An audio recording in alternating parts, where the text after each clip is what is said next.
Right, Shalom. Shalom. GMS Lawrence Camp come at you again. The prophesy age is this true doctrine according to the Bible. All right. Now, before we get started, we'll give our praises to Yahweh by Shem Yahushua by Shem Kakadash. The Master of us, elders of GMS, learn this truth from. The peace and blessings to the elect. That's the of Yahweh by Shem to that's their ability. All right. Basically, I just want to get some scriptures just going into that. Hey, you always got to be alert at all times, man. Today, as we see these prophecies come to pass, you know what I'm saying? You see the days of evil coming shortly. Right, we always be on our watch, man. So, hey, that's ever quick.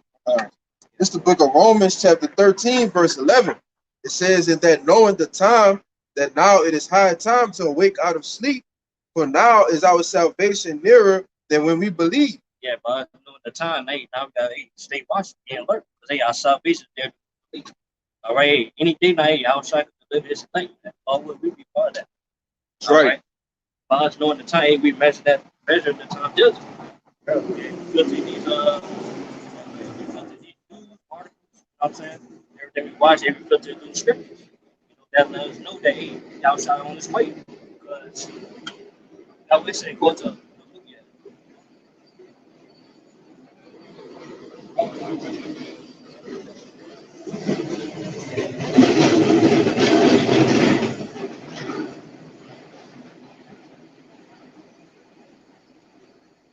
yeah, but as the scripture saying, y'all shot spoke on, he said, hey, as you see these games coming, begin to come to pass, hey, And this is the book of Matthew, chapter 24, verse 6. It says, "And ye shall hear of wars and of rumors of wars. See ye be not troubled, for all these things must come to pass, but the end is not yet. For nation shall rise against nation, kingdom against kingdom, and there shall be famines and pestilences and earthquakes in diverse places. All these are the beginning of sorrows." all these are getting sorrow. All these beginning of the evil times, man. All right. All this, all this sign events that's gonna come before y'all shot come back. If I can add too, you can see this prophecy that Yahweh spoke over 2,000 years ago. All right, the wars, the rumors of wars. All right, what's going on in Ukraine? All right, Russia, Taiwan, China. All right, they even talking about getting Poland in the mix. All right, all of these things have to come to pass, man, and they're shortly coming to pass. They're happening as we speak, like the brother been going into. You know. See, y'all shine. Say, hey, y'all shine don't know what time we will come. Or hey, on us. Only I would know. Only way we go know is hey, we know the day. Lord will give us certain signs and events that will lead up to his coming. All right.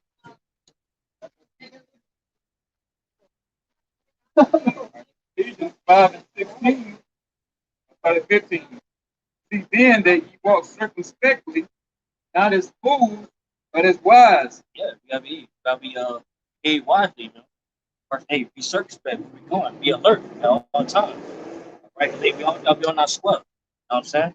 You know? Redeeming the time, because the days are evil. Yeah, because the days are evil. If we want to tell word redeem, it means in the Greek it means hey, make every wise thing. Make every wise thing of doing good works, man. Roughly paraphrasing. But yeah, you gotta make sure hey, we always on good terms. We how much outside these times. All right. So hey, when the evil time comes, we'll be protected. All right, and then hey, we'll be being on those chariots, man. You know? Wherefore be not unwise, but understanding what the will of how Hashem Yahushua is. Yeah, we always gotta be mindful of these prophecies, man. That's about to come to pass, man. That's already come to pass. All right, always hey, be in the mind of the will of the Lord. You know, that's the only way we go. Hey, stay watching, you know, be alert. Hey, also hey, be sober. Right, hey, have some control of ourselves. Right in these times.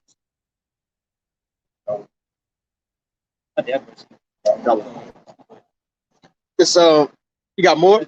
Guys, It's First Thessalonians chapter 5 and verse 1, and it reads, "But of the times and the seasons, brethren, ye have no need that I write unto you, for yourselves know perfectly that the day of the Lord so cometh as a thief in the night." Yeah, we know perfectly. You know, hey, you know when y'all shot to come back, man. See, hey, signs and events that's going to the scripture. All right, they ain't gonna catch us as deep at night as these other people, man. All right, it's gonna catch you. All these things from the past, but they come to people unaware, but not us. They be watching. All right, go ahead. Kind of verse 3. It says, For when they shall say peace and safety, then sudden destruction cometh upon them as travail upon a woman with child, and they shall not escape. Yeah. It said peace and safety being for everybody in their comfort zone, in the last days. So thinking life is good inside. Got their fiat. They just live comfortably. Hey, all of a sudden, these evil times will come to pass. Hey, it's gonna catch people unaware. That's right. Right, and then you don't have the Lord dealing with you. You can be finished. Right? You ain't gonna be able to escape these judgments. You know what I'm saying? Got more. Verse 4 it says, But ye brethren are not in darkness, that day should overtake you as a thief. Ye are all children of light and the children of the day. We are not of the night nor of darkness. Yeah, well, me and we're sitting, we're not children of darkness. We're not ignorant of the age, the knowledge of the Lord. That's right. We're say children of darkness, we're children of the light. And we got these true understanding of the scripture. Right? And it reads, just to back you up, it says, Therefore, let us not sleep as do others, but let us watch and be sober. For they that sleep, sleep in the night, and that slugget, and they that be drunken are drunken in the night. Not because they be too all cut up. That one. They always be alert. That's right. They soon One more verse. Verse 8, it says, But let us who are of the day be sober, putting on that breastplate of faith and love for a helmet, and the hope of salvation. Be sober, be self-control. Always be in moderation what we doing.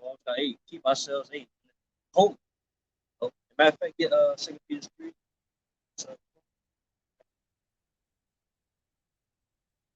That's the only way we're gonna get salvation. Have self-control. Keep ourselves separated from the ways of this world. This wicked world. So we'll be partakers of the wrath. The book of 2 Peter chapter 3, verse 12, 11. It says, Seeing then that all these things shall be dissolved, what manner of persons are ye to be? See all these things about to be destroyed. All the aid, America and all the ways in it about to be destroyed. Hey, what kind of person are we to be? I was gonna tell you, where it says, in all holy conversation and godliness. It says all holy conversation and godliness. Yeah, all holy conversation and godliness. What it means to be a holy conversation. We're going to the word holy, it means separate.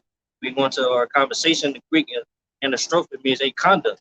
So we all gotta have our ways separated from the ways of this wicked world. You know what I'm saying? This is Luke 21 and 34. This is Yahushua speaking. And take heed to yourselves, lest at any time your hearts be overcharged with surfeiting and drunkenness and the cares of this life, and so that day come upon you unawares. Yeah, take heed to yourself. Stay on yourself, man. Hey, to this truth. Else you could be all caught up with the ways of this world to what, hey, you could be destroyed with it. You know what I'm saying? And we don't want that, man. So we always got to be watching, alert. But hey, when the outside's coming, man. So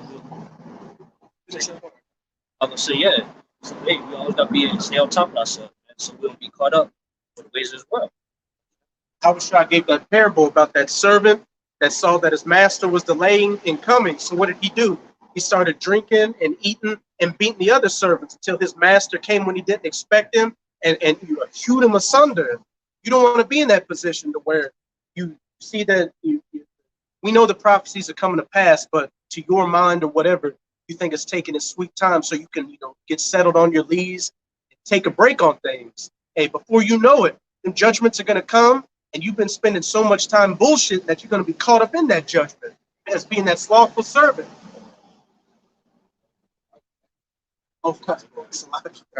This Matthew 24 and 42, it says, Watch therefore, ye know not what hour your Lord doth come, but know this, that if the goodman of the house had known in what watch the thief would have come, he would have watched and would have not suffered his house to be broken up. Therefore be ye also ready, for in such an hour as ye think not the Son of Man cometh, who then is a faithful and wise servant, whom his Lord had made ruler over his household, to give them meat in due season. Blessed is that servant whom the Lord, when he cometh, shall find doing. So yeah, that's the thing that also doing. I mean, hey, you see how much I'm sure to the end. That's when we go take salvation, make blessed, right? If I can make a point too, like if Jake knew, like they had a doomsday clock. All right, if the doomsday clock was actually accurate and they knew when the end was coming, then they do everything in their power to get in their good graces with the Most High. At the last minute, at the last second, purposely. Trying to keep indulging in the ways of this society instead of doing the right thing and returning and coming back to your power. I'm just gonna say real quick. Hey, when that judgment comes, it don't have to be during Jacob's trouble. It could be you leave camp today and you've been slothful and being a hypocrite. You could get in a car wreck and break every bone in your body. Like you got to be in that instance to where judgment can come at any moment. Okay. And if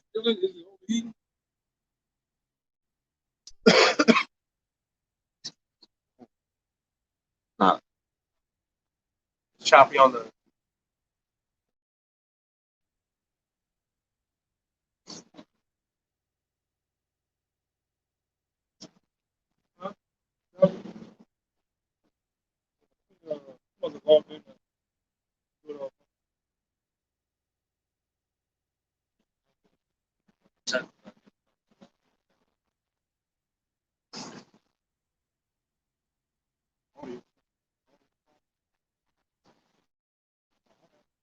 I think it was the phone call. That's the choppy, you just keep going until you're bad. Yeah, choppy.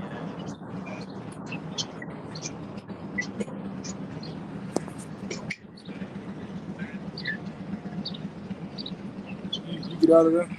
Exit out.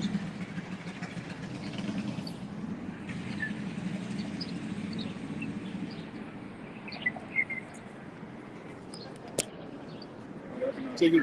Yeah, huh? Yeah, take it. It's on mine now.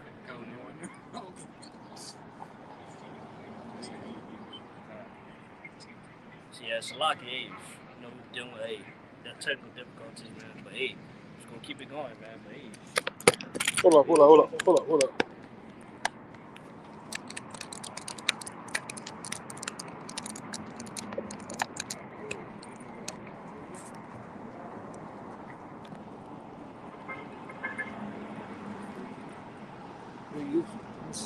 Yeah, put it in there. All right. Let me get the mic.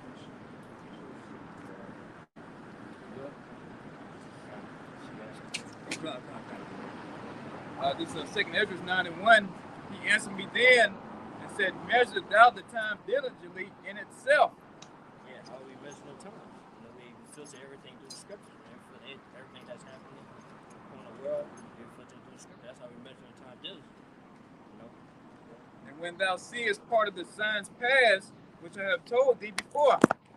And yeah, we are definitely measuring the time diligently right now, because right now we can see the charagmas here, right off the wars, rumors of wars, hyperinflation down in Argentina, all these things prophesied before, and we know we're getting closer and closer.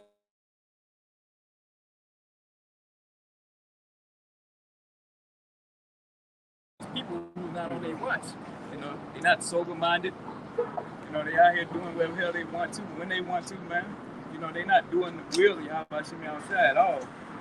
And people gonna come and take, especially the nation of Israel, the people on this side gonna come take you like a thief, man. Because here we warning you, day in, day out, weekly, and it goes right over your head, man. So when he comes and get you, it's all to the good, like they say. Right? Yeah, then as the scripture say in Hebrews 13:14, say we have no continuous city in God's place.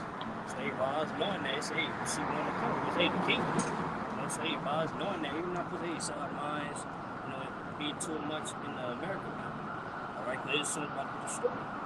They use the word, but not abuse it. Then shalt thou understand that is the very same time wherein the highest will begin to visit the world which he made. Yeah, you can see them made the Lord is visiting the earth, man. Like the scripture say, the eyes of the Lord is upon the simple kingdom. You know, and then hey, you see different chariot sightings. You know, and also hey, the Lord just bring these prophets to pass. Hey, that's how the Lord is visiting the earth right now, man. All we just waiting for the physically, for the Lord physically to show his face, man. All right.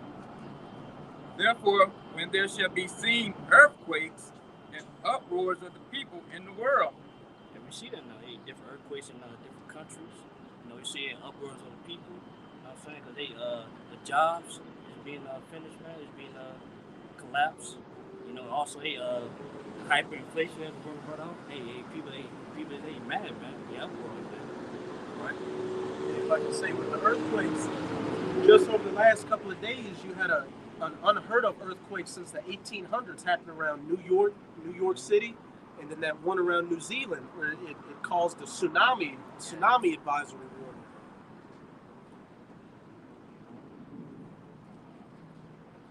Then shalt thou well understand that the Most High spake of these things from the days that were before, even from the beginning. Yeah, that's what we're saying. The Lord declared the end from the beginning. All right, hey, Lord declared this, now we can see it's happening. You know, there's no denying that. There's no denying that at this point. Hey, it's probably about to come to pass. That's something. For like as all that is made in the world have a beginning and an end, and the end is manifest. Yeah, the end is manifested right now, as we can see. All right, according to the scriptures, the end is manifested right now, man. All right, and also, at the beginning is about to come too, a new beginning. It's going to tell you what that beginning is in the end. Okay? Even so, the times also of the highest have proclaimed beginnings and wonders and powerful works and endings and effects and signs. And every one that shall be saved and shall be able to escape by his works. Yeah, only elect will escape by his works and have faith. All right, because only to have faith is something you got to put the work in. You know what I'm saying? So only we had the works, have works that's pleased to Yahweh Shema Shai. That's going to get us delivered out of this place. You know? And by faith, whereby ye have believed, shall be preserved from the said perils.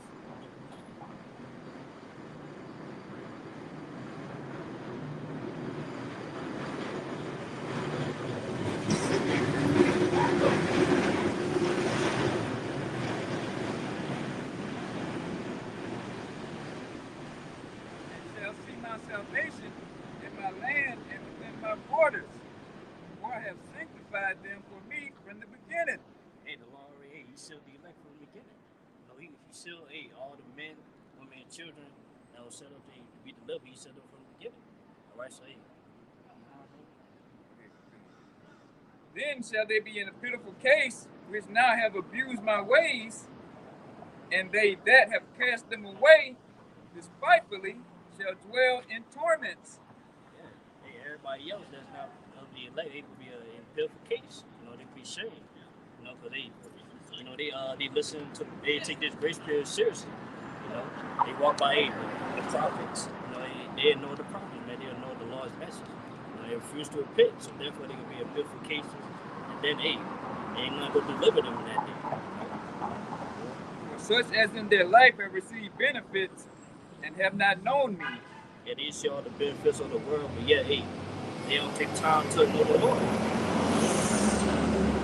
That's, in most cases, that's who?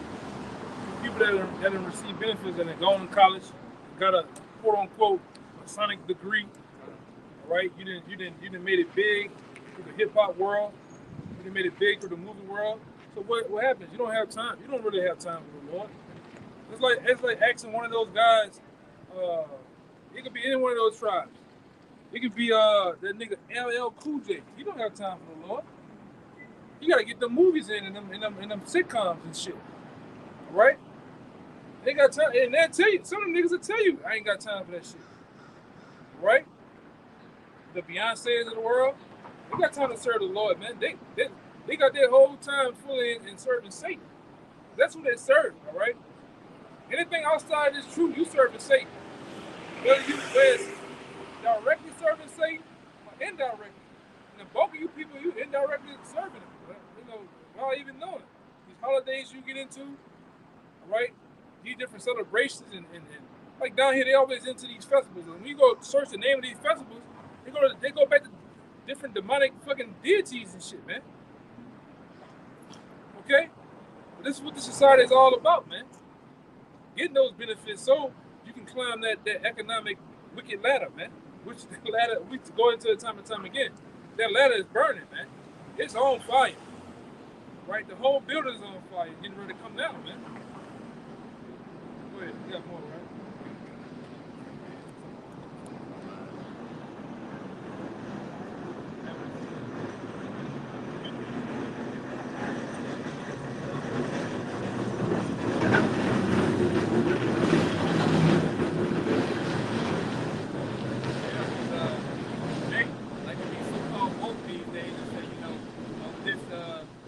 Rapper or whatever movie star sold their soul to the devil, but in a way, all you niggas are selling your soul to the devil. It's a so-called white man. You get down to it, man. You know, because you're all about that bag, man.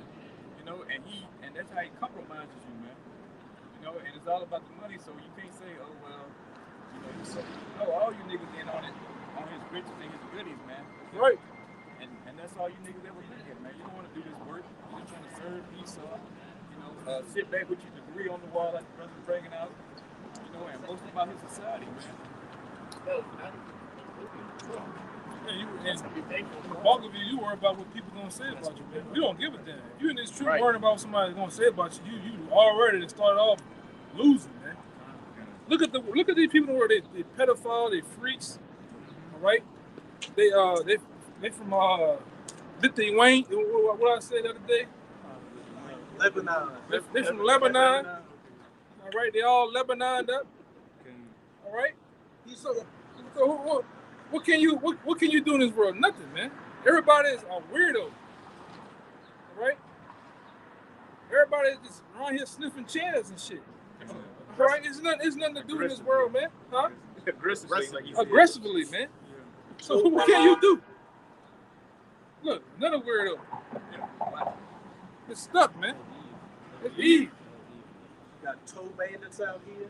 That too, man. So what can you really do in the world, man? But be a degenerate, be an all-out wicked person, man. So that's all the world teaches you to do. Preferably our people. It teaches us what? To be a bunch of Lebanese, be a bunch of switch hitters, be a thugs, criminals. Who's that other nigga? Them niggas couldn't even read a comment on them. Remember them niggas? Hey, remember them niggas, man? The nigga couldn't even read the number 400. Like he stuttered while reading the number 400. It was like a five word long comment, brother. Right. They both together couldn't finish that comment. That's a product of Babylon, man. Right? It's a product of Babylon. Niggas tied it up all the way by their chin and shit. Preferably, it's perpetuated by the Rothschild Foundation. But the Rothschild Foundation is a part of the educational system over here. That's who teaches your kids, man. The Rothschilds. Case in point, yeah, the Rockefeller too, man. All that dumb. They teach you how to be a servant, how to be a slave, man. How to go out here. And David Rothschild said it before. I don't want a nation of thinkers. I want a nation of workers. Right? That's why everybody runs that rat race, man. Going to work, go back home, go to work, go back home.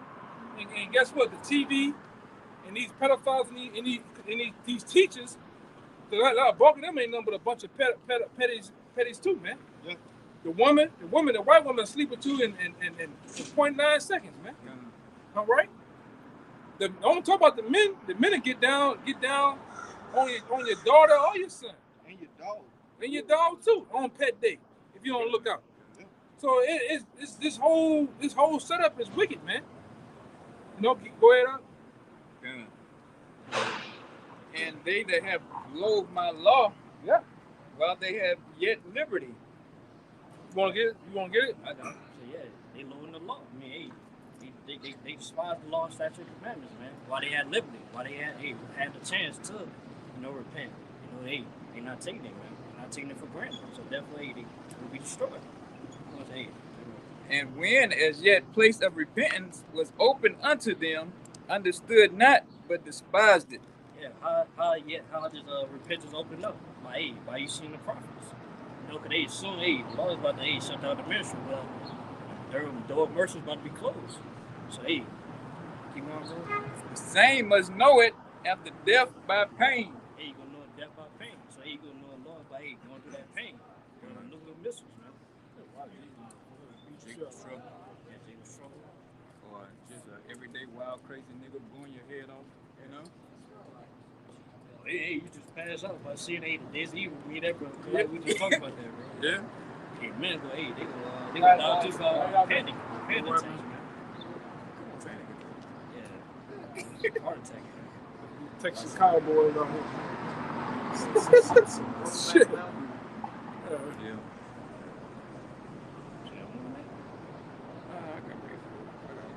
You got it. We got it. Texas Rangers out here, man. Yeah, because really, brothers was going into it, man. The only people that could load these laws really is our people, right? 2/3 of our people. And the Lord ain't says Esau's trouble or Moab's trouble. He said it's Jacob's trouble, right? So that's this time that we coming in and squared away to knock off 2/3 of his own people because you load the law.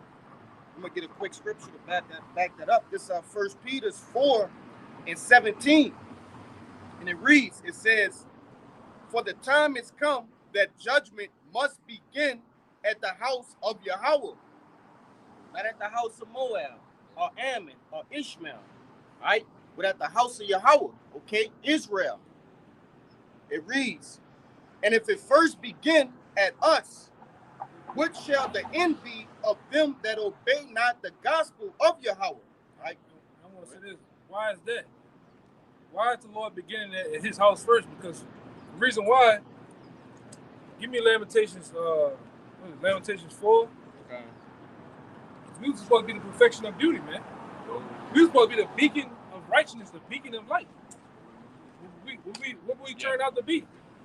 A bunch of degenerates, man. All right? Because when you look at the so-called Negro, the so-called Negro, Latinos, and Native Americans, starting with the house of Judah, we the trendsetters in the world, man. That's right. Even with the black woman, guess what? Guess who following? Even the nations of women, guess who they following? That N-dub, man. That black woman, man. They want to get the curves, the hair, the attitude. You see the white woman be talking in the interview, she rolling her head and snapping her fingers and talking. Look, baby, all that stupid shit. They get that from who? The black woman. The other nations, when it comes to our men, who following? See, Edomite with the hair snap back. You all right? They around here doing the shit that Judah do. We're supposed to be a beacon of righteousness. How much more in righteousness? They doing that shit in wickedness, man. That's right. You know what you're supposed to say? I was gonna say, you got a video of a so-called Ammonite. He had the hair just like an Ammonite. Yeah. He went through like a 4-step process to get his hair just like Jake, man. Yeah. When they pulled the little cap off his head, he had hair like mine. You know, curly and all this. You can't tell me that, like the brother said, we the trendsetters of the earth, man. The Lord called us the salt. He called us the salt of the earth. That's right. Meaning we get the earth flavor. So guess what? Them nations be want to get that flavor, man. That's right. All right. Them nation women, they be want to get that black ink in them too. Yeah. All right. So it's all in all. It goes right along with each other, man. But we got to do this in race. That's why we're getting ourselves prepared now. That's why the Lord brought forth judgment first at his own people. Because guess what? The judgment came down on us first. Guess what? He got to start with us being righteous first too. We got to get our shit together. Then we're going to get them nations together, man. That's right. Through hardcore slavery. Through them being under us, man. But we got to get our shit together. That's why we're doing what we're doing now. That's why this is a part of, right, what we're doing now is a part of what the scripture says in Ezekiel 9. It says plainly that sighing and crying, man. A lot of you niggas ain't out here signing and crying. A lot of you niggas celebrating, laughing, yeah. Bullshit. You having a good time in captivity, right? You the nigga that's in jail, lifting all the weights. You going all. You the nigga that's in commissary 24 hours, man. Mm-hmm. You playing, y'all playing them butt game. Y'all the niggas that's bullshit in jail. We the niggas that's in there stressing. We on marking the days down with that damn rock, man. Just putting them lines on that, crossing them out.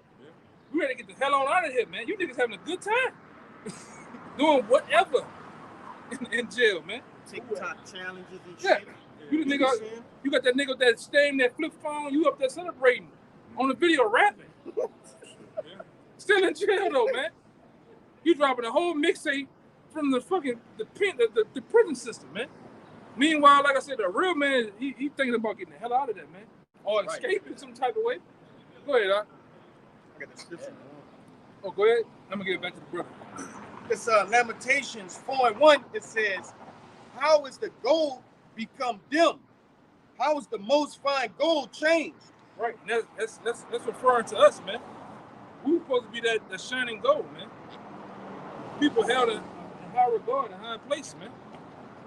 What it say? It says, "The stones of the sanctuary are poured out in the top of every street. The precious sons of Zion, comparable to fine gold, how are they esteemed as earthen slacking? How are they esteemed as earthen pitchers? Right. The work of the hands of the potter." Yeah. Yeah, that's it. How we went from being gold and silver to earthen pitcher. And what? Guess what? Earthen pitcher has no value. That's right. It's nothing, man. All right, but that's what we put ourselves, the predicament we put ourselves in, man. All right, only now through this word, through the Habashim Shah, we have put ourselves up there to be that fine gold again, man, to be those righteous men. All right. And like I said, we out here for the elect, man. They're gonna make that perfectly clear. Whoever they may be, we're not out here to save everybody. Which you can't save. We're not out here to convert everybody because a lot of you niggas ain't gonna get it, man. You're just not gonna get it. This is for the elect of the Most High, man. Precious elect. Only then they're gonna get it. They're gonna get in tune with this word, man. They're gonna follow the Habashim Shah. They're gonna get it some way, somehow. It don't matter what nation it is, too. Of the house of Israel, man. All the confusion they face. Because we always go into it, too. This ain't a thing of color, man. But you got these black shaft Michael Jordan niggas, man. Every nigga gotta look like Michael Jordan to get in the truth, which it's not like that, man. You start to look at the scriptures spiritually. Go ahead, you got it. Yeah, like, the only thing we worry about age, make sure the elect listen, man. All right, because that's the only way, people that's get it. Man. Once they get it, we'll be out here, man. All right, because that's the only thing we worrying about. Getting the hell out of here. Getting delivered from America. All right. Yeah. And that's what's ruling over us, man. Mr. Miyagi, the rice man. This fucking ruling over us. Go ahead. This shit swung the corner, man. E.T. little brother. It's the book of 2nd Esdras, chapter 14, verse 14. It says, "Let go from thee mortal thoughts, cast away the burdens of man, put off now the weak nature." Yeah. What's majority of our own thoughts, that's burdening us daily. Trying to make sure we survive, satisfy ourselves in America, make sure we got our daily bread, or trying to establish ourselves and come to this side, but in the day, we gotta let that go. You know what I'm saying? Because keep on, bro. It says, verse 15. I'm gonna see that point. It says, put off the weak nature. Yeah, weak nature. A lot of you men still got that weak nature on you, man. Right. You have brought it forth in the truth. You're emotional, all right? You just a train wreck, man. When it comes to any type of structure, any type of discipline, all right, any type of order, you just not with it. That's why we telling some, hey, brother, maybe this whole truth thing, or maybe this camp thing ain't for you. You can have emotions, but you gotta also control those emotions, man. Like we can't be with that Jake movement talking about crashing out. We don't crash out with truth, man. Like I said, that's what put Jake in the weak nature too. You know, dealing with the sufferings that we gotta go through. Hey, rather they too stressed about the family, job. Yeah, shit ain't just happening to you. Shit ain't just happening to you. It's happening. That's the scripture. It's happening to the brethren. Everybody, bro. Everybody going through something. Everybody getting their ass kicked. Some brothers gonna take their ass whooping better than you might do. God damn. He through. He about to flash out. Yeah, man. But we all getting our ass kicked, man. Day in and day out in this thing, man. Right? We going through something. Right? Physically, mentally. It's all about fighting through. That's why you rely on the comforter, man. You go back to putting your mind on the scriptures. And one would say, oh, what the scriptures gonna do for me? How that's gonna help me? I gotta have faith that the Most High gonna get it through, man.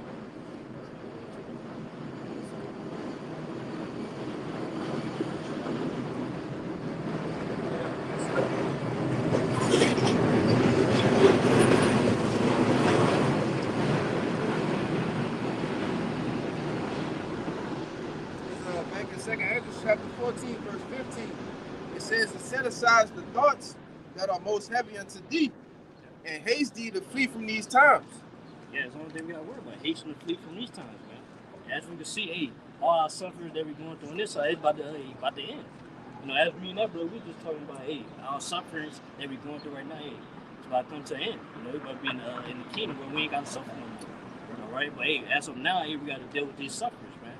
Because in the day, we deserve it, you know, for our sins. And also, right. it was written that we was gonna go through these things. All right, matter of fact, Philippians 1:27. Micah 7:9. I will bear the indignation of Yahweh because I have sinned against him. Yeah, all these sufferings that we're going through is our indignation of the Lord. You know, it's our chastening of the Lord. For we had dealt in this life and our past lives. You know, so we don't got no choice but to bear it. You know, but that's gonna tell you when, until bear these things. Go ahead. Until he plead my cause. Till he plead our cause. I mean, he plead us. You know, he give us justice from oppression we suffer, any other heathen nations. You know, and also, he gonna give us that power to put judgment on them, man. All right, keep going. Bro. And execute judgment for me. He will bring me forth to the light, and I shall behold his righteousness. Yeah, I say he's supposed to bear these things to Lord deliver us out here. We'll see everlasting pleasures, you know, and also we ain't gotta suffer no more. Also we're gonna have new bodies when we ain't gonna go off no more. You know what I'm saying? God, this is Philippians chapter 1 and verse 27. It reads, only let your conversation be as it becometh the gospel of Hamashiach.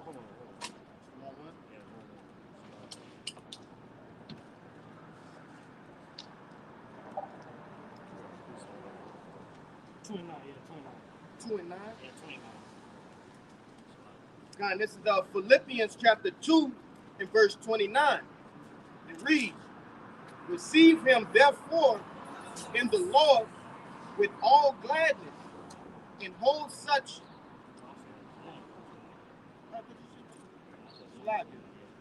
This is Philippians chapter 1 and verse 29. For unto you it is given in the behalf of Hamashiach, not only to believe on him, but also to suffer for his sake. Yeah, it's not only will believe on him, not only will come to the truth,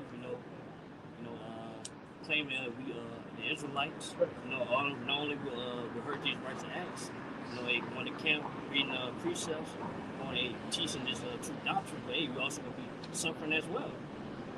We also gonna suffer for Yahushua's sake. All right, so at the end of the day, I just tell you right there, we're gonna have to deal with suffering either way or another. That's going to Sirach 2:1. We gotta prepare before we come to the truth. We gotta prepare ourselves for temptation. As we going through this stuff, we gotta motivate ourselves to everybody get out of these sufferings, man. All right, that's it. This is the book of 1 Peter, chapter 4, verse 12. It says, beloved, think it not strange concerning the fiery trial which is to try you, as though some strange thing happened unto you. Yeah, don't be shocking when all these things come upon you, man. All right, when you lose certain things, going to the world, or you lose opportunities, of the world. You know what I'm saying? Because they is on the trial of your faith. You know, see if you really believe in you, how about you want to shine. All right? That's the only thing. If you pass, hey, go ahead, see your salvation. You know, that's it. If I can add to it, these things that the Lord bring on you, or the elder always go into catching hell, that's just to try you, man. It's the Lord, He just want to see if you're really a soldier for Him, Yeah, I'm gonna say, really, when you go through your suffering, it is for our good. You know what I'm saying? Matter of fact, and back then, I want to say something. Hey, the Lord is battle testing us, right? Every man have to be battle tested before you can call a man, like your friend. You gotta get him through a process of being battle tested.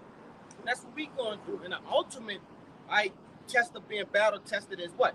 The MOTB, right? But these small, these small little things that we go through is preparing us and building our faith that in that day, we hold out and don't take that, that grain of rice, That's why, that's why we losing these things now. So, hey, when everything's come to an end, hey, we ain't gonna be all shook up about it. We ain't gonna care too much about it. Hey, you know what I'm saying? Hey, we heading on continuous city.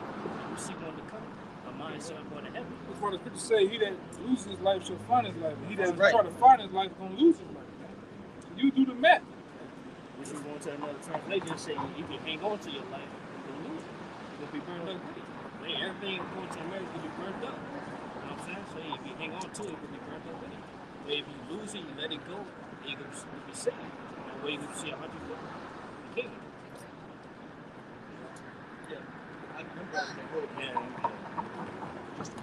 Brother Fly was saying about how we're being battle tested right now. And that's what this truth, that's what this wisdom does.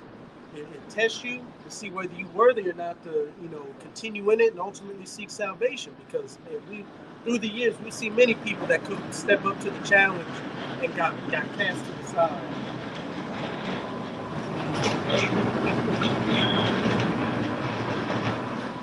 But this is Sirach chapter 6. I'm going to start at verse 20. She is very unpleasant to the unlearned. He that is without understanding will not remain with her. She will lie upon him as a mighty stone of trial, and he will cast her from him ere it be long. And those that lose patience are walking in this walk bullshit. of yeah. Bullshit with this woman. Mm-hmm. And that woman is the woman of wisdom, Sophia, man. Right? You can't bullshit with that woman. She's not like the women of this world. All right? Because they got women in this world, but the woman in this world stands very close to the thoughts of Tatiana, so you can't tell the difference between them two. This woman here, she stands out. She that woman where she like that Judith woman, man. You read about Judith. Judith was so bad, well, she stopped men in war, in the midst of war. That's how bad the woman wisdom is, right? Like I say all the time, that woman wisdom, prophet is Yahweh Shem Shai, because they do what? The Most High embodies wisdom. He is wisdom. So he tries you with this woman. When y'all go through the relationship where you calling, y'all dealing with each other all the time, y'all dealing, and guess what? Y'all building y'all relationship up like a real woman. Then if you start to go off, start to do, taking that for granted, can't handle your business, what happens? She don't trust you, man. She don't deal with you no more, man. She reject you. It's dealing with the wisdom, knowledge, and understanding of this book. It's the same way. It's the same goddamn way, man. Go ahead. This woman demands that you be faithful. Verse 22. Yeah, that's a good point. The brother said this woman here demands that you be faithful and not dibbling dabbling in other books. You can't deal with this woman wisdom, this truth, and still be going to goddamn church. Right. You're still going downtown to the mosque secretly, man. Still smoking cigarettes. Yeah, you still smoking the cigarettes, the ganja, black and mild, crack, whatever. I don't know. I'm just putting it out there. So you can do it. That Finny. It happens, man. Eating pork. Yeah. You still got the mystery meat in the goddamn icebox, man. You can't be doing that. You gotta be one way. She calls for you to be one way with her, man. All right? Go ahead. Verse 22. First Maccabees 12, verse 9. Therefore, we also, albeit we need none of these things, that we have the holy books of scriptures in our hand to comfort us, as our mindset was be. Only thing we need is that wisdom, no Sophia. We don't need no other books. Yeah. Fuck, who gives a damn about the keeping nigga ass? The book of Enoch, the book of Jasper. This nigga had the book of Abraham Lincoln. Who gives a fuck about them books, man? The only book that you need is the Bible and the Apocrypha, man. Yeah, the Third Testament. The secret text of Moses. Yeah. You all into that Wu-Tang shit, the 13 chambers of hell and all that. Nobody gives a damn, man. Read the scriptures, nigga. You can't even get the simplest of the scriptures. Just like the angel told Ezra, man, whatever's down here on earth for you to deal with, you deal with that. Some things are just above your pay grade. Just deal with the scriptures, man. Just deal with what you know. Jake want to go Dan Marino, Brandon Moss deep. There's no need for that shit, man. There's no need for it. The Lord to you, my word is easy. It's simple. What? I was gonna say, yeah, you made that point earlier. Yeah, that's what Jake doing in prison, man. He made them books. Yeah, he made them books. That one Oswald Bates. Yeah, Oswald Bates. Because my vernacular rhymes over my oracular to get to my rectum to rectify the matter of the simulations of the defalations and the defamation. Yeah, who gives a fuck about all that, man? A whole lot of, you said a whole lot of nothing. You know?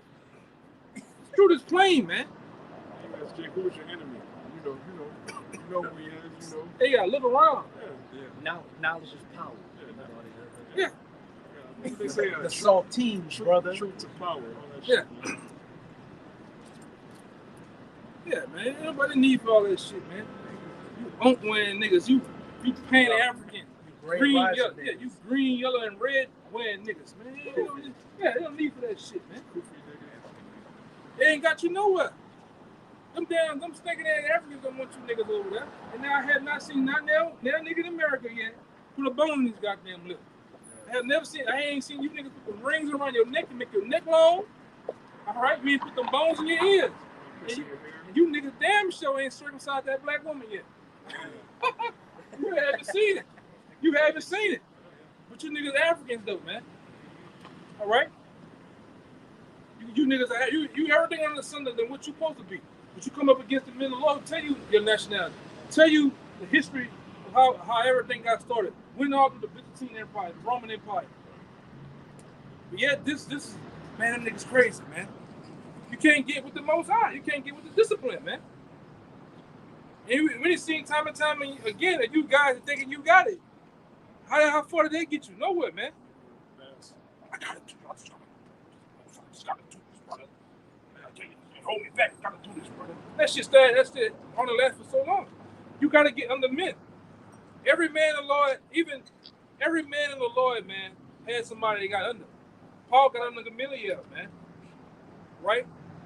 And the list goes on. Baruch got under Jeremiah. And the list goes on and on and on and on, man. You gotta get under somebody, brother. Teach you the way. Yeah. Samuel, we can't say yeah. Even Samuel, man. All the Greek, yeah. Yeah. I got you. That one in the Bible? Or no, an Acts? Oh, go ahead. It's the book of, actually, it's good kind of thing. It's all good. This is back in Sirach 6, verse 22. For wisdom is according to her name, and she is not manifest unto many. I'm going to jump down. Give ear, my son, receive my advice, and refuse not what? My counsel. And what is a part of that counsel? And going unto men, and learning unto men, and put thy feet into her fetters, and thy neck into her chain, being shackled.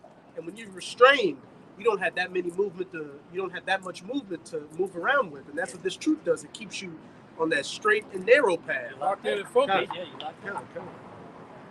That's how we gotta be. You gotta be locked in with wisdom. You know, it's Sophia. You gotta be remain locked in to the end. That's the only way you gonna make it. You know, and then like the elder was saying, hey, there's only one doctrine, one counsel. There's only one way. This is good.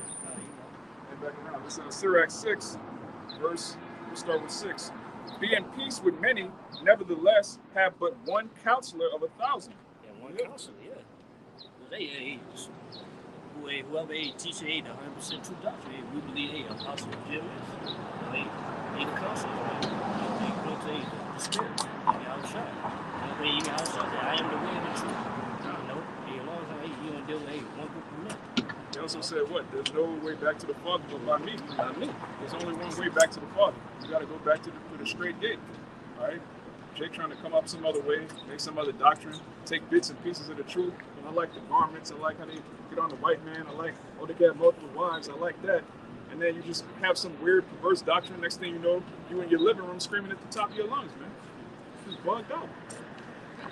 But it says, you teaching in Walmart now, man. Yeah. You like that other weirdo we had on the video. You teaching on top of a tank, yeah. On top of a bull. Yeah, no limit profit, man. Yeah, he's bugged out, man. What's happening? It says, if thou wouldst get us the friend, prove him first, and be not hasty to credit him. How much I call us what his friends? So you gotta prove us. Hey, we're not proving true. That's why school say, make our call the election sure. Yeah, that's why you go through the process. Even when you come out of the camp, you get on the side, man. Until you prove yourself to be what? Able to come on the other side, man. Mentally, physically, everything has to culminate together. You gotta be able to communicate, be able to hold your own in the scripture somewhat. Starting off, you gotta and trust. We don't know who you is, man. It's a process. That's if you follow the scriptures. I got other camps that I hate GMS. You hate GMS too? Come on, let's hold camp. Let's have a unity camp. Like, what's the doctrine? Oh, we all hate GMS, so let's prophesy together. No, you got to be joined. As it tells you in Ephesians 4, you got to be joined in one mind. There's one faith, all right, one baptism, one name of the Lord. All right, you can't be teaching in the name of Yehoshua. This guy over here talking about Christ. That's madness. Your enemy is my enemy.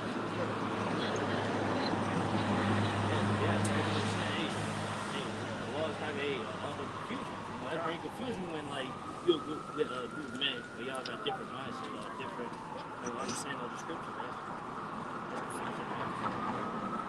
They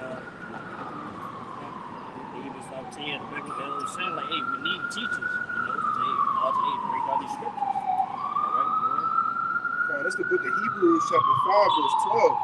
It says, for when the time ye ought to be teachers, ye have need that one teach you again, which be the first principles of the oracles of Yahweh.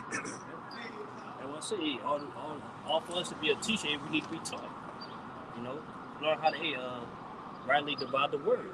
As the scripture say. Like that old saying, in order to be a great leader, you got to first be a great student, great listener, right? A guy that can take orders, man. That's how you build yourself to be because you're going down the line, you should be walking to get in that position of being what? A leader, man. Being able to hold your own to where you're trusted with a whole host of other responsibilities, man. But it's a process. It starts off from doing you being a cameraman. It starts off from holding the sign. It starts off from reading. It starts off from going in classes, listening. A lot of guys just be around for whatever reason. I don't know. Really, just you think it's a hangout. On Hoodoo today, brother. I'm trying to knock down 50 pieces. Getting a big cake and man, all that's fine and that ain't cool. But what about these? What about these scriptures? What about our anastrophe and our behavior in the truth? You gotta be trying to go from glory to glory, brother. That's the point. Yeah. You see a lot of that, man. They just around the bullshit, man. And that's why when years go by, 5, 6, 7 years go by, and you see these guys, where are they now? You see them, they don't know the scriptures. They're still struggling, still doing their thing, but they ain't got you nowhere.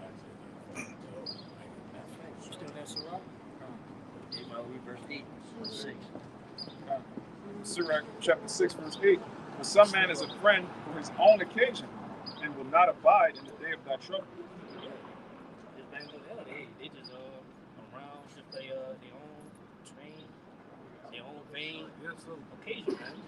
All right, they just in it for their own glory, not for the right reasons. You know what I'm saying? That's obtain salvation. That's it. Acts 8:26. And the angel speaking to Philip saying, arise and go through the south, and go toward the south unto the way that goes down from Jerusalem unto Gaza, which is desert. And he arose and went, and behold, a man of Ethiopia, which was an Israelite, and eunuch of great authority, the Candace queen of the Ethiopians, who had the charge of all her treasure, and had come to Jerusalem for to worship, and was returning and standing in his chariot and reading Isaiah the prophet. Then the Spirit said unto Philip, go near and join thyself to this chariot. Philip ran thither to him and heard him read the prophet Isaiah and said, understandest thou what thou readest? And he said, how can I, except some man guide me? And he desired Philip that he would come up and sit with him. Well, I said, only the Ethiopian, which was an Israelite from Ethiopia, only he could understand, what the Bible was saying was, a man had taught him, who was already experienced of, understanding the scriptures. And they saying over us, only way, we learn these scriptures is by men. Which, we are being taught by Apostle GMS. Yeah, you can tell that this word was brought from down from on high by the Most High, man. It's like all our time in this truth, man. All the while, you can tell this the things that we didn't find out, these scriptures, the mysteries. Hold on, let me get some more back.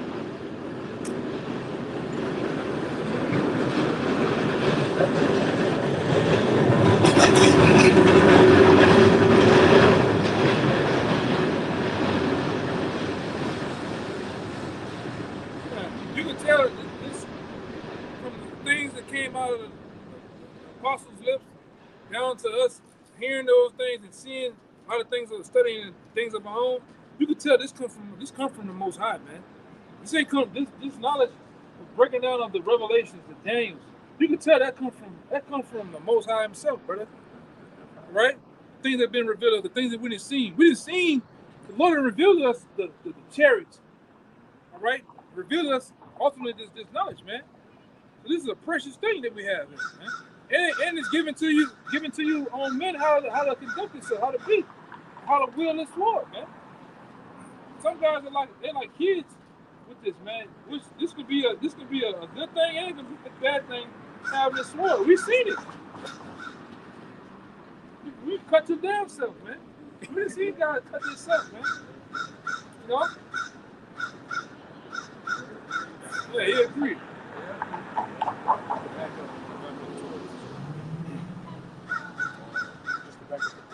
The elder was making that this is divinely inspired. This is 2 Peter chapter 1. I'm going to start at verse 20.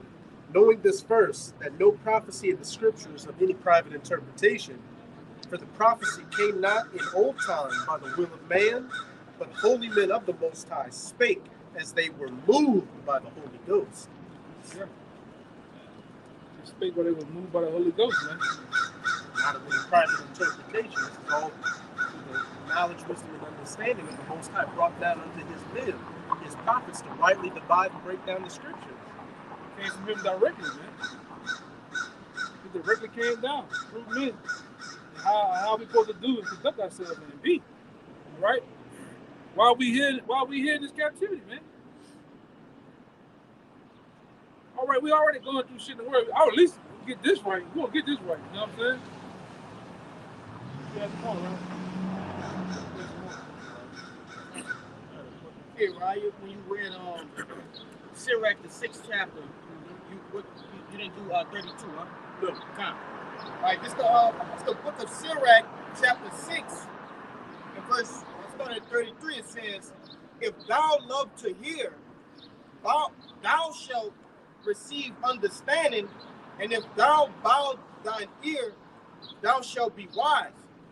Stand in the multitude of the elders and cleave unto him that is wise.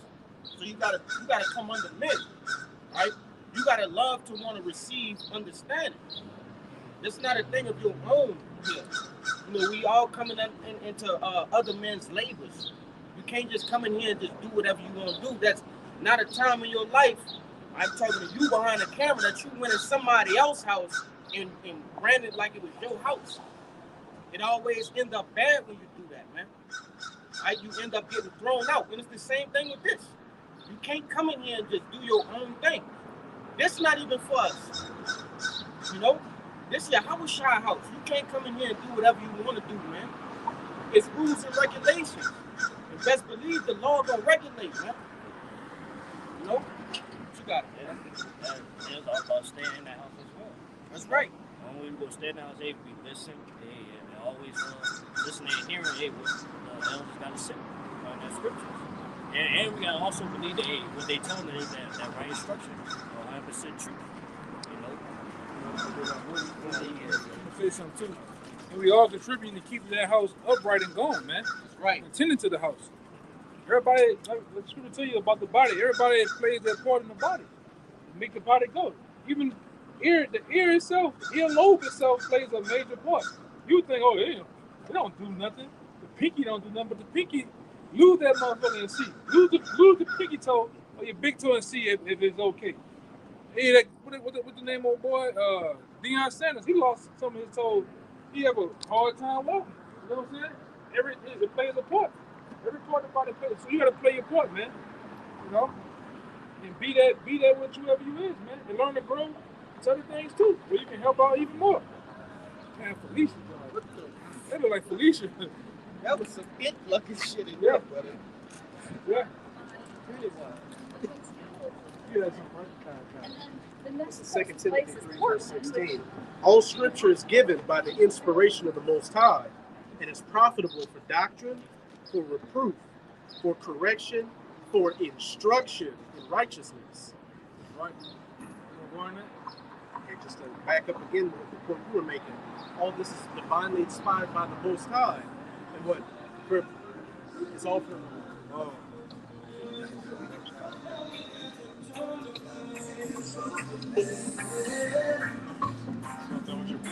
Because not even Benjamites be thinking they Benjamites, brother. He damn. But as I said, it's inspiration of the Most High, and it's profitable for doctrine, for reproof, for correction, and for instruction in righteousness. And what's that instruction? The guidelines that we live our lives by, the principles of the law, statutes, and commandments to know how to maneuver in the society. And again, where do we all get that instruction from? The men above us, who instructed us as they were instructed by their forefathers, ultimately as instructed by their teachers, ultimately from the instructions of Yahweh Bahashem, Yahweh Shai on down.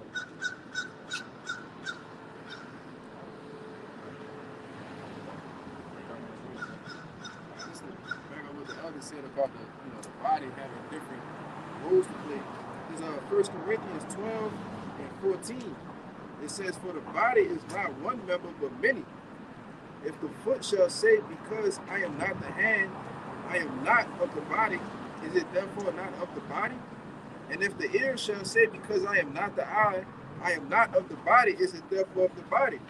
So if the whole body were an eye, where were the hearing? If the whole were hearing, where were the smelling? But now the Most High set up the members of every one of them in the body as it had pleased."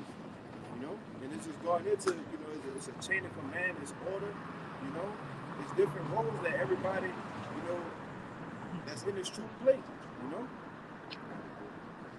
Then you gotta be able to get to the point and find out your niche, find out the things that you need to do. Then also stepping in for other roles. Brother, something might happen where you gotta step into another brother's place. One day you gotta be the cameraman. One day you gotta be the speaker, man. Right? One day you might be called on to do something behind the scenes. You gotta just be ready, It ain't my job, brother. I ain't the eye, brother. I'm a whole ankle, brother. You gotta learn how to do different things, man. What it say, diverse. I can add real quick. Even in when you look at the physical body, when you lose one of your senses, the other ones get more keen. Right, yeah. People that can't see, they have like super crazy hearing, man. So if something happened with a brother, maybe he gets suspended, or maybe he bleed or fall out, whatever. You got to be able to pick up that slack. That's how bodies work. Or he called to do something else. He may be called to go do something else. You got to fill in for him. So you got to get with him to find out what's going on. You know, how to run the camp, how to man the camp, how to shoot, angles and whatever like that. You know, how to read for the brothers and shit, man. You shouldn't just be sitting around doing nothing. Yeah. That's even like in the sports world, like player got injured, he got a how to explain the playbook. So, like you might be in that position where you got a, you know, like you said, like you got a internalize it, yeah, just.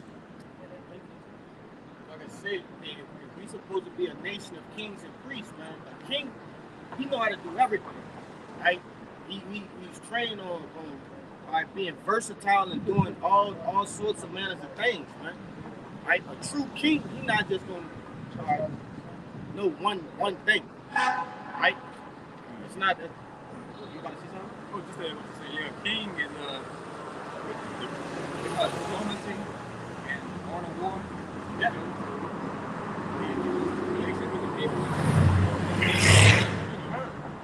You know about agriculture, you know about all sorts of different things, right? All right, look at those different ancient movies. They'll start the prince off at a young age, and they'll build him up. Look at Coming to America, right? What's his name? Hakeem? What's his name? Yeah. They trained him in all sorts of different things. So the same thing is with the body, right? You gotta know, like the brother said, if you're an ankle, you gotta know how the eye works. And when it's time for you to fill, if that time comes, you play the part. Y'all got this is we all, like I said, starting with the apostles. The apostles showed us, even from far away, how to be self-sufficient. They shouldn't have to be in iron to you all day on how to run the camp. You should be able to do that. So, case in point, the minute in the camp, the head of the camp is going out of town, also should be able to be self-sufficient. Or, case in point, brother pass away. This thing should still go on without me or without certain people, brother. You gotta keep this thing going. That means learning how to do the things within the camp and learn how to keep the camp going, man. Learn how to dispute righteous judgment, right? Kill a lot of the bullshit that be going on or whatever like that. Keep things going. Go ahead, read that. This is Sirach chapter 30, verse 3. Same thing will apply here. You know, being a father, teaching, even what Paul considered Timothy. He classified him as a son. That's right. You know? Go ahead. This is Sirach chapter 3, verse 30, verse 3. He that teacheth his son grieveth the enemy, and before his friends he shall rejoice of him. Though his father die, yet he is as though he were not dead. Yeah. So that's how you got to be too, with the apostles, taking in and honing in everything they're giving us, man. All the Jews, so you can be self-sufficient, so you can be able to run, right? Run things yourself, man. All right. Even with the different camp leaders, take in what's going on. How they righteously conduct themselves and act. You got to take in like that. Where? For he had left one behind him that is like himself. And that goes with what too? What scripture comes to mind? Sirach 10. Because what Sirach 10 say? However the king is, so are the officers, man. Everybody gotta have a like mind. Even being different parts of the body, you gotta have a like mind, one together. Why don't you come back around here with that bullshit, man? You know, around the camp. This camp is for Yahweh Shah, but we gotta man it, man. Yeah. Go ahead. Verse 5. While he lived, he saw and rejoiced in him, and when he died, he was not sorrowful. He left behind him an avenger against his enemies. Yeah. Case in point, that's a happening through the spirit too, man. Being self-sufficient, being able to be in one agreement. That's why we all teach the same thing. We don't teach nothing different. We don't get with these what they call them.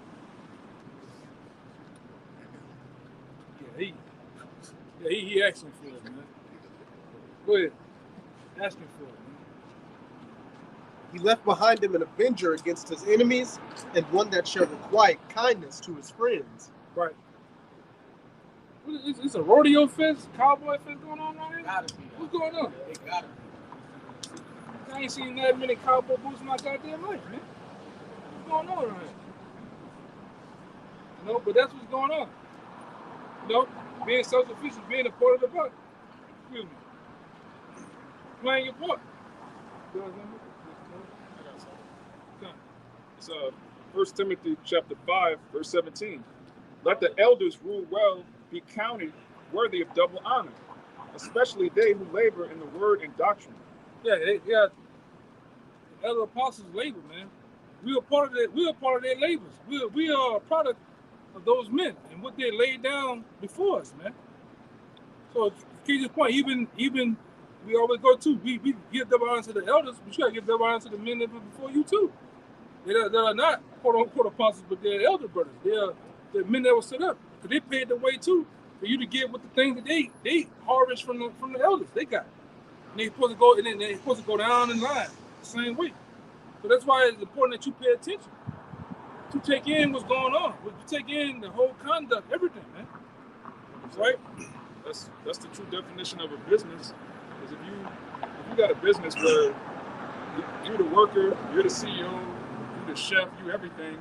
You can't go on vacation. You can't step away. You got to do everything. You got to micromanage everything. But when you could set up a list of rules and order, you can hire this person, hire that person. The CEO of McDonald's is never in McDonald's. You're never gonna see him there, man. You can just go somewhere and disappear. Yeah, he might. Yeah, that man, I might have to, like the kid's point, you might have to break ground in the tree point. You might have to break ground Alexander somewhere. So those things will need attention. So what happens back at home? It's supposed to run and flow. Everything's supposed to run and flow as if, you know, I'm here. Yeah. Or our brother's here, man. Yeah. That starts with Yahushua and Apostle Peter. He said, upon this rock, I'm going to build my church. Apostle Peter been gone 2,000 years, and we still doing what he was doing. We still doing what Apostle Paul was doing. Right? Still talking about it, man. Yeah. We still talking about it to this day, man. We still mentioned to this day. Yeah. That's how important this word is, man. These things were left for us, all right, to bring forth the awakening of the righteous elect, man. So we can get the hell out of here, man. Get to the point where we try to get to the spot where we ain't gotta do this in the kingdom, man. We don't teach nobody, man. You teach your brother.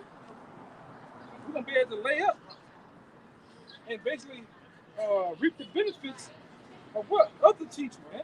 All about labor, man. Watch these assholes.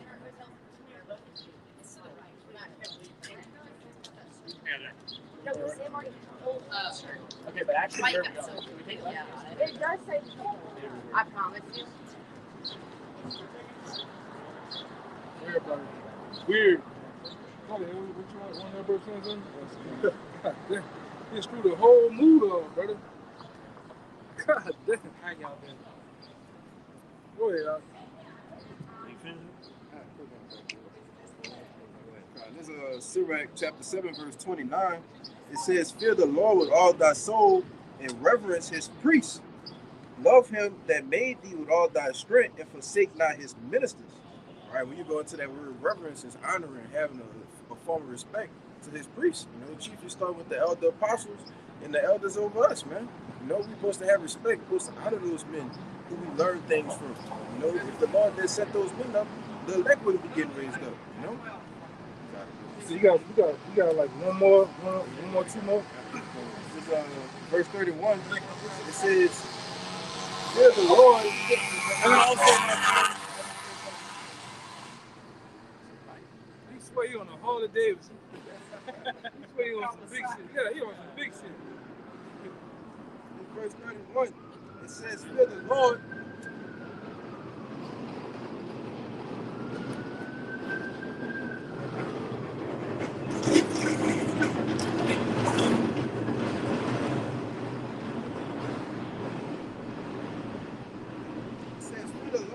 Honor the priest and give him his portion as it is commanded of thee. The first fruits and the trespass offering and the gift of the shoulders and the sacrifice of sanctification of the first fruits of the holy things. I think that's it. Yeah, there you go. You gotta respect the elders, man. They laid out the blueprint for us, you know. That's all they do their hard work, dedication, age, you know. So it's being laid down correctly. Yeah, there was a video we did a while back. It's a mean picture out there of a guy over there in I think Alaska. He's on a sled. Yeah, sled. With the rest, he on a sled with like eight other huskies. But it's that one husky is in the front that's pushing down that ice to make the path for everybody else. That's the apostles, man. Right? Those are men that paid the way. So you have to give double honors to those men, man. And look all the shit they've been through, what they fought for, man. And they continue to fight. You know? Those are the men that you give double honors to, and worthy of double honors, right? Through their teachings, right? Through their conduct, man. Those are the men. It's plain to see those are the men. Go ahead. All right. This is Hebrews 13 and 17. Obey them that have rule over you, and submit yourselves, for they watch for your souls, as they must give account, that they may do it with joy and not with grief, for that is unprofitable for you. One more time, brother. This is Hebrews 13 and 17. Obey them that have the rule over you, and submit yourselves. You gotta submit yourself, man. And a lot of guys fight and wrestle with that. See, I'm gonna make a video about that. You gotta get rid of that grown man. I'm a grown ass man demon. What you about to do? I would say obey. Yeah. It clearly said obey, so you gotta do everything the man tell you. Submit to. Yeah, you gotta break out that grown man, like the other say, you gotta break out that I'm a grown man, I do whatever I want to do. If he telling you something and kind of find the truth or the betterment yourself or dealing with a situation, do that, man. Now you got case in point, you got guys that be going off like the Uridine nigga and a couple other guys. You go and deal with that, man. You kind of like, Say, I'll give me your route number to your bank. Yeah, man. Green light, a red flag, that type of shit, man. And it goes into why, exactly why, because if they true teachers over you, they've got your best interests at heart, because they know if they go off, what? They could have received judgment from the Most High and then from on top, man. Yes. The Most High bust your ass being a leader over men and taking advantage of them, extorting, right? Handling the word of the Most High without fear, handling the body without fear, man. Right? The scripture tell us that we got to be like, as shepherds, you have to be like a nurse over the flock. Meaning you got to check on them, you got to make sure how there's many roles. If you're a man that's coming in this truth, the Lord will you continue to go on, you'll find out that you got to play many, you got to wear many hats in this truth, man. Go ahead. For they watch for your souls, as they that must give account, that they may do it with joy and not with grief. You got to do this with joy and not with grief, man. Oh, Lord, I got to deal with these brothers again. Oh, I got to deal with the council again. Oh, Lord, I got to deal with it. You got to do it. You got to do it. It must be done, man. For order's sake. For righteousness' sake, man. Go ahead. Wait for Go ahead. This is Colossians chapter 4, verse 1. It says, Masters, give unto your servants that which is just and equal, knowing that ye also have a master in heaven. So yeah, master me, the head, top head, you top head, you got what's right, the men under you, because they and then you still got a master in heaven, which y'all shine. How about you shine? If you don't do right by them, y'all about you try to catch you away. Lord take pity in that, man. Like Scrooge said, he that hurt my little ones, let a millstone be at you. Paraphrase, Also, and basically, this was this brother bring out basically back in what the elder was saying earlier that they could be self-sufficient. That's when the elders always push us to be self-sufficient. They constantly they say and they can't get us to the chariots, They can't get us salvation. On ourselves, on our works, we gotta get salvation. You know what I'm saying? All right, this is 2nd Esdras 8:33. And the Most High shall appear upon the seat of judgment and misery shall pass away, and the long suffering.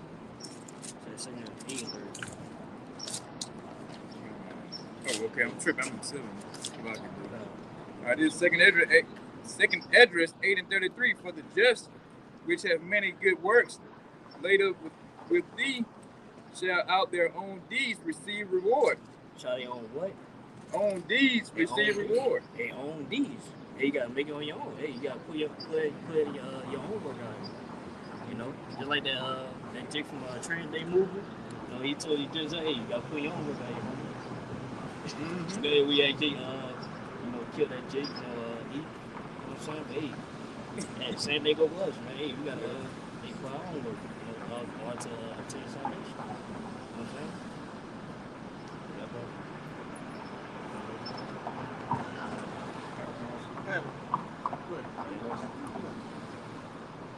This Romans 10. This goes into the importance of the Lord setting out prophets.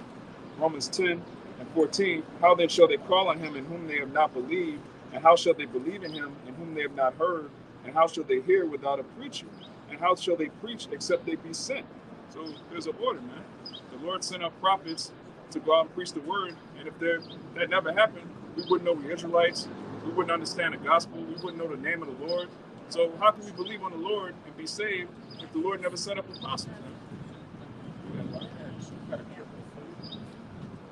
So 1 Corinthians chapter 14 and verse 40, I just read it in the NIV. It reads, but everything should be done in a fitting and orderly way. So the same thing, all things that are considered to be true for Yahweh, man, must be done in an orderly and fitting way, man.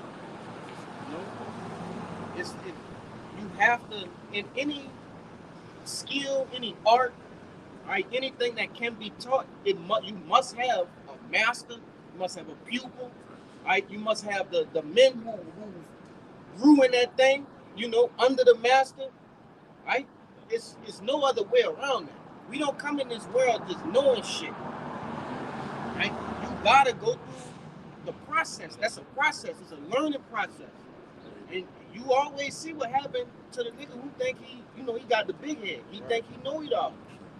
He perished every time. That's not one time in history that a man who thought he was bigger than the master didn't perish. Yeah, he's self-made. Yeah, he's self-made. There's no such thing as self-made. You learn from somebody, whether it was subliminal, right? You just watch something that a person do or a person directly taught you, right? There's no such thing as self-made. Yeah. You know what I'm saying? It's the same in the world. Hey, keep it simple, stupid. You know what I'm saying? Hey, everything, hey, just truth is simple. All we gotta do is, take the ways that the apostles and elders shown us, man, do it. You know, which, in our mindset, it's the only good way. You know what I'm saying? It's plain on to us, man. That's the way Yahweh shot. The way Yahweh shot. Yeah, but if I can add too, like the brother was just saying, every man has been taught,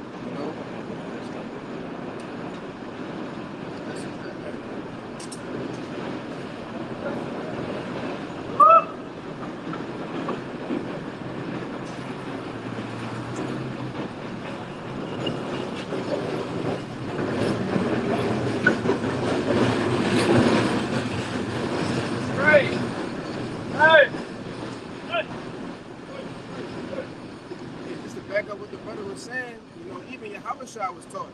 Okay, now this is the book of Luke, chapter 2, and I'll start at verse 46. All right, when Mary and Joseph was looking for Yahushua and he wasn't with him, and they found him up. It says, and it came to pass that after 3 days they found him in the temple, sitting in the midst of the doctors, both hearing them and asking questions. And all that heard him were astonished at his understanding and answers. And when they saw him, they were amazed. All right, because of course, Yahushua, he had the spirit of Yahweh first and foremost, being the only begotten. But they were amazed because he was asking questions. He was learning. He was learning the ways of being a true Israelite is. All right, his forefathers, Isaiah, Samuel. All right, all the different prophets. He was asking questions. All right, he was learning. And that's the same thing that we are doing today. We ask questions when we coming in, and we learn. And we learn from who? The apostles. Yeah. You know? And then that's humbling for Yahushua too. Yeah. Hey, he was born of the Holy Spirit. Right. It's in the scriptures. Exactly. Hey, you still being taught by different. Yeah. Yahushua is the word. It's the word.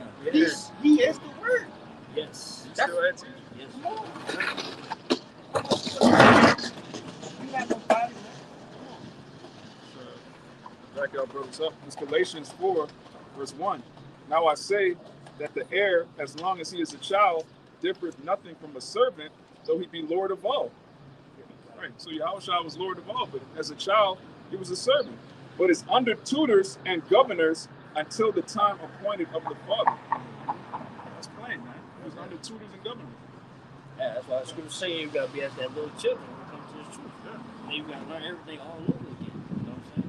That's just not how spirits come back. Hey, they gotta learn how to eat, drink, walk, put their hands and all that. So yeah, same thing with us. Hey, we learn this truth, we gotta eat. Alright, learn, rehearse the right acts. Yahushua said there's no way to enter in the kingdom but if you become little children. Little children. Yeah, if I can add too, with the little children first come out of the womb, that's why that parable of the sincere milk, the word, you know, when children first come out of the womb, they can only have milk. You know, you get weaned off the milk, and then you start being able to eat a little meat, all right, rice, you start eating, diversifying, but it's all a process, you know. The older you get, the more you be able to chew. Yeah, they start small. You know what I'm saying? Because hey, what if a baby eat meat? Right. Yeah, they go chew. Yeah, chew good. So same thing, also true, even not quickly, matter of fact, I'm getting ahead of myself. Get that. Real quick, hey, the properties of milk for a newborn baby is totally different, right? And it works totally different from a baby eating meat. Meat at that specific time don't have proper nutrients to build that baby up, right? Going into the formation and developing of eyesight and different things of that nature. Yes. The bones and the meat don't have that kind of nutrients for that. That's why, babies specifically have milk for a certain time, and like you explained, but just wanted to put that on wax. This is Sirach 3:21. Seek not out the things that are too hard for thee, neither search the things that are above thy strength. Hey, don't try to seek things that's too hard for you, man. Don't try to seek understand that's too hard for you. Hey, just stick with it. Just sit milk. So that's plain. So that's simple, man. And you can get built up from there as time goes on. You know what I'm saying? Yeah, like you say, hey, what you need for salvation is simple, man. It's not a deep breakdown what you need to do, to receive salvation, man. And really, starting out, that's what you really need to be focusing on, You're going to get to the breakdowns, you're going to get to the deep parables and all that. That's going to come with time, talking about the meat and all, Yeah, first. Yeah, I'll say this scripture say we only know in part. He didn't give us everything to know. He didn't give us like how many stars in the sky or how that changes. Like how they gonna get you out here. I mean, it's good to know, but to get you out of here, that's the thing. You gotta get on a chariot first. Yeah, for real. Try to figure out how it moves. Enduring this thing, man. And that's where that milk comes in, man. Get you grounded, rooted. That's the main thing, man. Getting grounded and rooted. That makes new words today. So we can't even get the law, statutes, and commandments first. How are we gonna get everything else? Hey, that's the same thing that Angel was telling Uriel was telling Ezra. Like you seeking out too much false shit. You need to, you need to chill out a little bit. Stay your hand. Yeah, stay your hand. Yeah, ask him, hey, can you measure fire? He started, getting way above what he was thinking. And he showed him, like, you just worry about, this right here. We'll get into all that, down the line when we get those new bodies, man. I got a quick precept. I'm gonna say, Ezra, that was the main example right there. Right. You know what I'm saying? Like, hey, Ezra was sinking too deep. So Lord, the angel had to cut him, man. Yeah. That's the book of Sirach, chapter 6, in verse 36, and it reads, "And if thou seest a man of understanding," and who are those men? Who are those men of understanding? When you I don't know about other men, but I know for myself, I went through different phases. Looking at different shit, and like the elder always say, you come in looking at the Illuminati and different things. From the Illuminati whole, conspiracy shit, they went to a guy who was preaching about Israel, and I learned a little bit about that. But then I came across the elders and apostles. Right? I knew right then and there, hey, they got the understanding. There's no other way around it. Right? There's no other way. And like it reads, it says, stand in the no, not that one. 36, it says, and if thou seest a man of understanding, get thee betimes unto him. All right, so you gotta get up on him. All right, come under his wing. And of course, hey, my elders, the men before me, they under the wings of different men up the ladder. Right? So what should I do as a new brother? I need to get up under their wing. Right? And it reads, and let thy foot wear the doorsteps. It's like it. Let thy foot wear the steps of his door.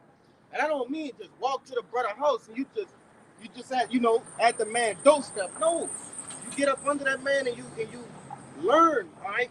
And of course, he knows how to teach men because he knows how he was taught, right? He gonna give you the sincere milk. He gonna give you everything that you need to build yourself up to where next day you gonna have a man wearing out your doorsteps. Right? And that goes back into that order, man. Right? This is a thing of order. What? I would say, it's in that verse of beat times. Yeah, beat times. We went to the word beat times, and the mind just said, before it's too late. Beautiful. Yeah, before it's too late. So, hey, we gotta, take these counsels, man. Like, before it's too late, because they ain't always be around. That's right. Plus, they come to the saying, the door of these the ministry is about to be closed. That's right. So, hey, we gotta, stack up much counsel we need, so we able to abstain from these times, obtain ourselves from these. Beautiful. You know what I'm saying? Bring up that point again, not the seek things that's high up until you, man. It's Isaiah 55:8. It says, for my thoughts are not your thoughts, neither are my ways, neither are your ways my ways, said Yahweh. Yeah, that's what Lord saying. That's all my thoughts. It's not your thoughts. You can't think the way I think. You know what I'm saying? Not to eat. And they say, hey, don't try to seek above your pay grade, man. You know what I'm saying? Go ahead. It says, for the heavens are higher than the earth, so are my ways higher than your ways, and my thoughts your thoughts. Yeah, like the Lord's thought is just infinity. You know what I'm saying? I'm just saying that. You can't understand. You can't understand the own thoughts sometimes. So how you gonna have to understand the Lord's thoughts? That's just something like that, man. So hey, anything we're not supposed to think we are higher than the Lord, because you're not. You never will. That's it.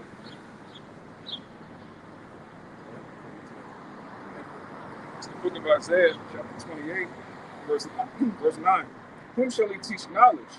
Question mark. And whom shall he make to understand doctrine? Question mark. Them that are weaned from the milk and drawn from the breast. Yeah, so you have to be weaned from the milk, man. Like the brother was saying, you can't just feed steak to a baby. You can't feed fish to a child. They're going to choke on the bones, man. That's what happened to Jake. They actually choke on parts of the truth that's righteous, it's true, but if it's above your pay grade, you're going to be destroyed, man. The scriptures speak about being over-righteous. Why be over-righteous? Why destroy thyself, man? You could be destroyed with knowledge. You could be destroyed with righteousness. As crazy as it sounds, right? Because you can't, let's say you tell Jake right now, it's righteous to put these heathen to death. It's righteous to put these moles to death. It's righteous to put your baby moms to death. That, according to the scriptures, it is, but we under grace. So they're going to hear that. They can destroy themselves with righteousness, man. Yeah. I was going to say, like, if you do that, what's going to happen? You're going to go to jail. Yeah, you're going to be destroyed. You're going to be put to death yourself in Esau corrupt system, man. Yeah. It's lawful, but it's not expedient. Yeah. No, I screw say the vengeance. Hey, the Lord said himself, hey, vengeance is mine. Yeah. Hey, Lord gotta give us the victory first. Then Lord will give us that power to judge these evils. Right. It says, for precept must be upon precept, precept upon precept, line upon line, here a little and there a little. Right, so you can't just read one scripture and say, okay, this means that, so I'm going to go do it. That's not how you get understanding. You got to know, okay, this is talking about this. This lines up with this precept. Okay, this is the season we're in right now. This is what this is talking about. These people in the world, they actually think the Bible is full of contradictions because they'll read random scriptures and like, the Lord said this, then He said that. That don't mean you. They don't have any understanding. There's a time and a season for everything. That's not a contradiction. That's just basic common sense, right? There's a time for peace and a time for war. If it's a time for peace, you can't just run around with a sword killing people. Man. That don't mean it's a contradiction. You're not in the season for that. But very soon we're gonna be in a time of war. So you in that friendly Ned Flanders spirit, I just want to hug my neighbor, and people out here killing for food, you're gonna get put to death, man. Why? Because you don't understand the time you're in. That's right. Yeah, that's why my friend might well get it since you spoke on Ecclesiastes 3. Yeah, I tell you, hey, the times we're in. You know what I'm saying? I ain't gonna get happy. Proverbs 25:16. Hast thou found honey? Eat so much as is sufficient for thee. Lest thou be filled therewith and vomit it. Yeah. Only because taking the word that's sufficient to you, man. That you need at the moment. And then as time goes on, you go from there. You gonna learn more. You know what I'm saying? But the school say, even Joe say, as the mom trying meat, they're trying words. You know? So other might say something, the teacher might say something that's go above your head. You know, you get bugged up.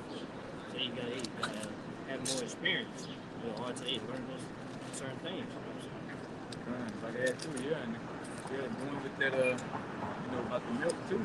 It's carrying the baby because if you give a baby too much milk, it throws it up. You know, right? So equating to bugging out. You know, you got so much milk. You in the scriptures 24/6 or whatever. You know, and now you bugged out, man. You know, I'm saying. Good. Back in Isaiah 28, it says, "For with stammering lips and another tongue will He speak to His people." And stammering means mocking. All right, we mock Jake. All right, we talk. We're the vessels of the Most High, man. The Most High is constantly talking shit to Jake, man. So to His men. It says, "To whom He said, this is the rest wherewith ye may cause the weary to rest, and this is the refreshing, yet they would not hear." So this gospel is actually for our people's benefit, but they don't want to hear.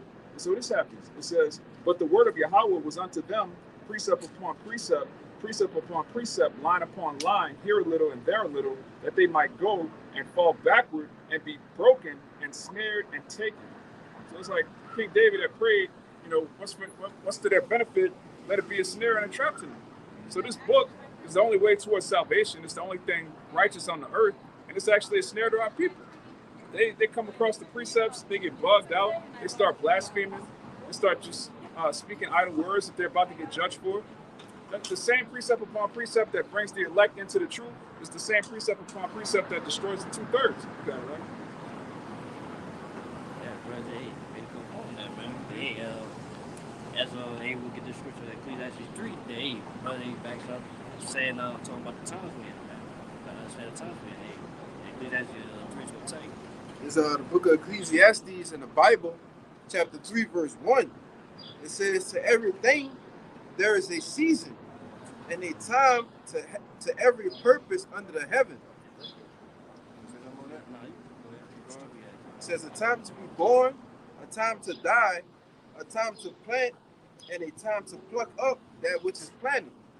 Yeah, it say the first word it say time to what? A time to be born and a time to die. Yeah, time to be born and time to die. As you see, babies being born, a lot of people being put to death. And also, going to spiritual, the ladies being born again. And also, laws, put an upper rap on earth. People dying. You know what I'm saying? Go ahead and say, also. That's how the point is. It's that word season in the scrolls.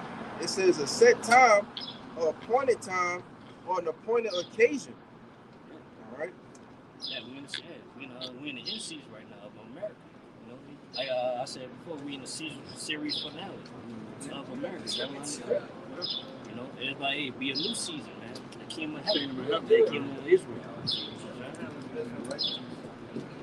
Yeah, it's time to be plant. It's time to Time to pluck up. Time to pluck up. Yeah, we've been planted. You know, fruits, man. The first fruit being planted, and the harvest, and being plucked up is this kingdom, man. It's being plucked up. Man, you know what plucked up? Being uprooted. Everything that Esau established, all his lies that he spread across the world, is being torn up right now. No, I said, it's cut to be plucked up, to be rooted up. Yeah, this kid is being cut right now, man. It little by little. You know what I'm saying? It can't be healed. Yeah. You know what I'm saying? Jeremiah 51. Esau being uprooted, we being brooded. Like Yeah, being rooted. Being built up and rooted. Yeah, man, man. Rooted, yeah. We running with that, huh? Yeah. Hey, kid being translated to another. Hey, Lord translating this kingdom, man. It's good.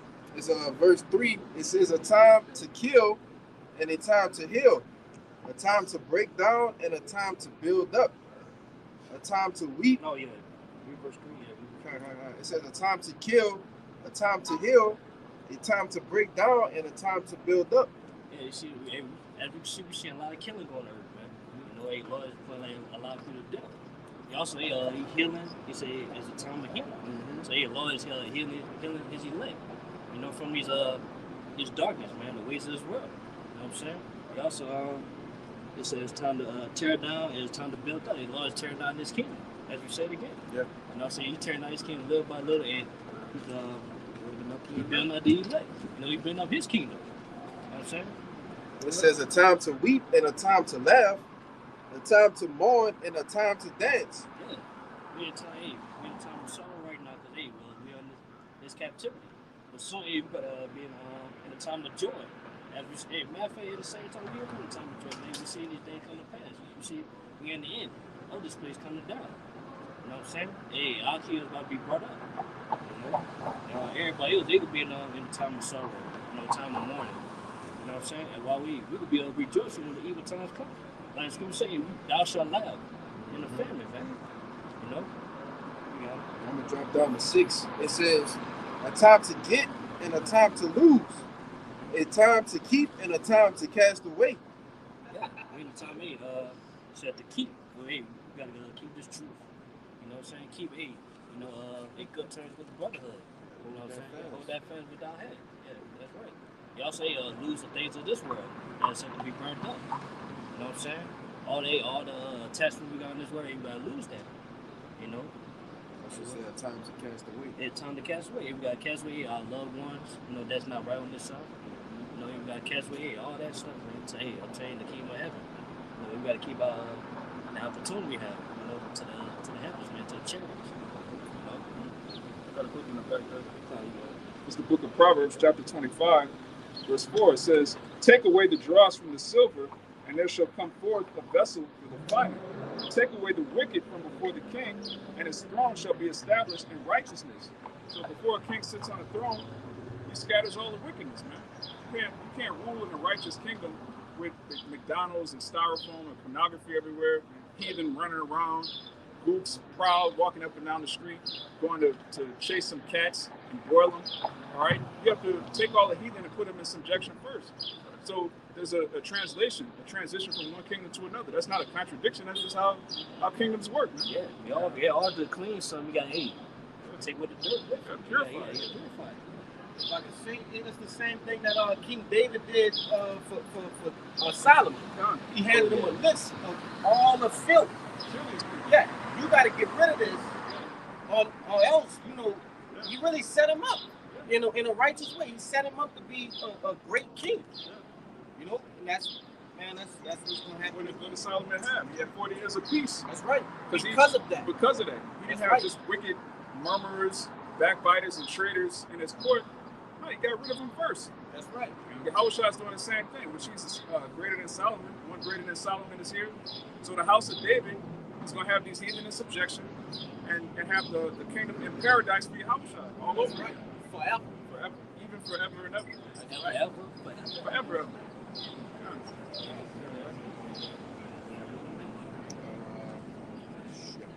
Yeah, they got one. It says, a time to rend and a time to sue, and a time to keep silence and a time to speak, a time to love and a time to hate, a time to rend and a time to sow, a time to keep silence and a time to speak. Yeah, hey, we at a time. Hey, it's about to be coming time. The problem could be silent. We come to that time, man. Hey, right now, hey, we preaching to hey, the elect yourself. After the elect yourself, hey, the lost besides his ministry. You know, hey, and he gonna allow hey the prophecy to speak, and it's speaking right now. You know, hey, but it's gonna speak even more, hey, as hey times go by. You know what I'm saying? This verse 8, it says, in a time to love, a time to hate, and a time of war, and the time of peace. Yeah, the time of war's coming. Hey, World War III is on the horizon. You know what I'm saying? Y'all say, hey, we in the time of peace. And it's time of peace too. Hey, time of peace is to be cast away from this place. You know? He also says time to love. Every time and we like love this truth, they love the brotherhood. And while hey, we hate this filthy world. Because everybody come to time to hate. Hey, everybody about to hate one another. Hey, for certain goods, you know, gotta have because they can't afford it. Economy collapsing, and everybody's about to hate one another. Which we already in the time to hate. And we did that less hey, the righteous man and hate the wicked. You know, hey, we already in the time to hate. It's gonna evolve even more and more. That's it. That's it. Time of peace. Okay. I got what's this is Second Ezra 6 and 7.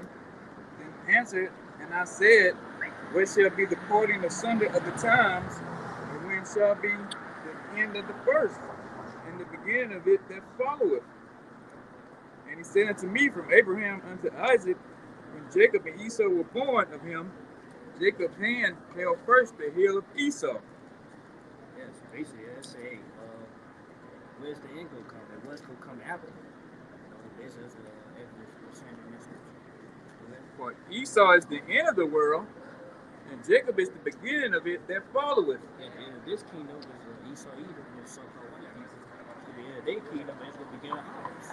Hey, so-called Negro, Latino, Native American.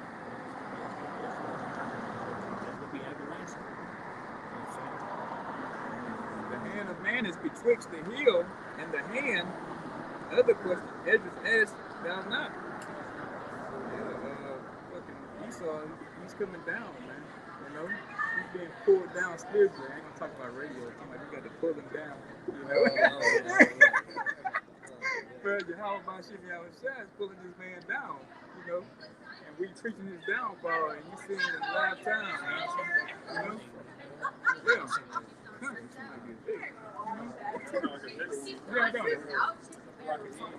yeah. Are we talking about Abigail? I did my tutorial, and she said that actually. This man is falling, man.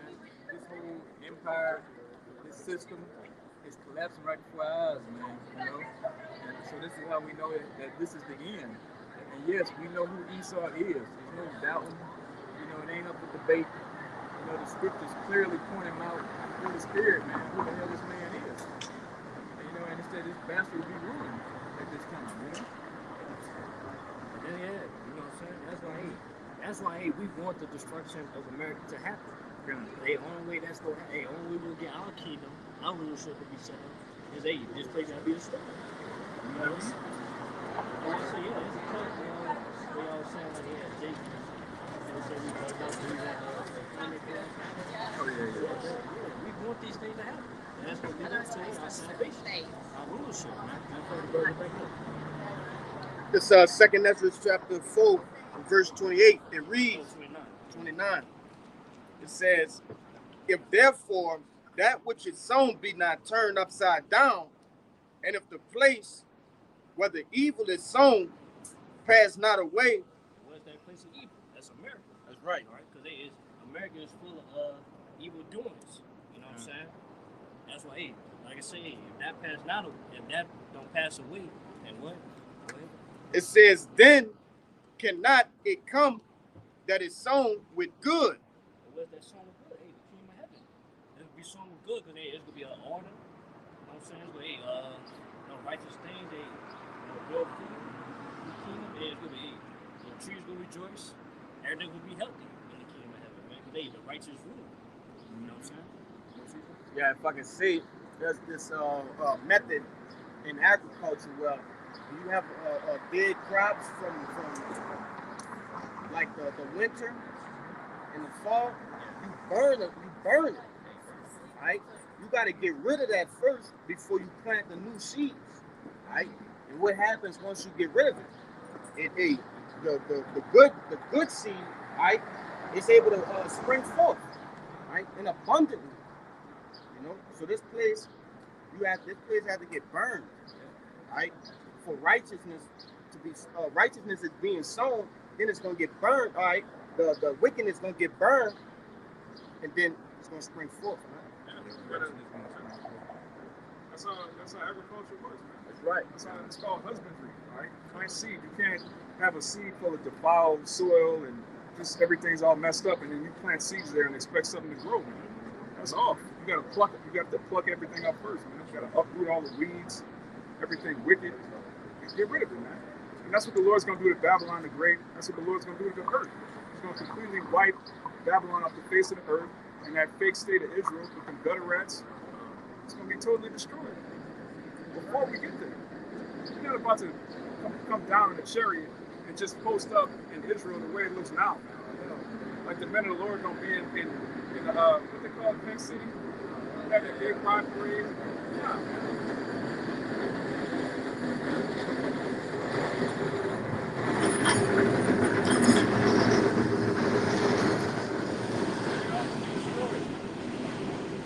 All this side of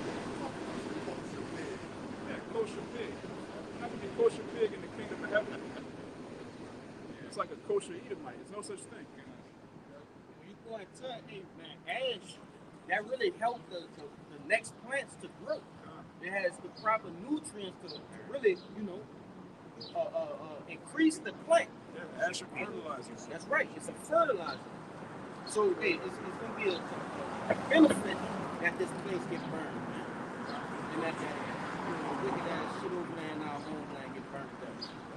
If I could add too, that fire is the ultimate cleansing agent.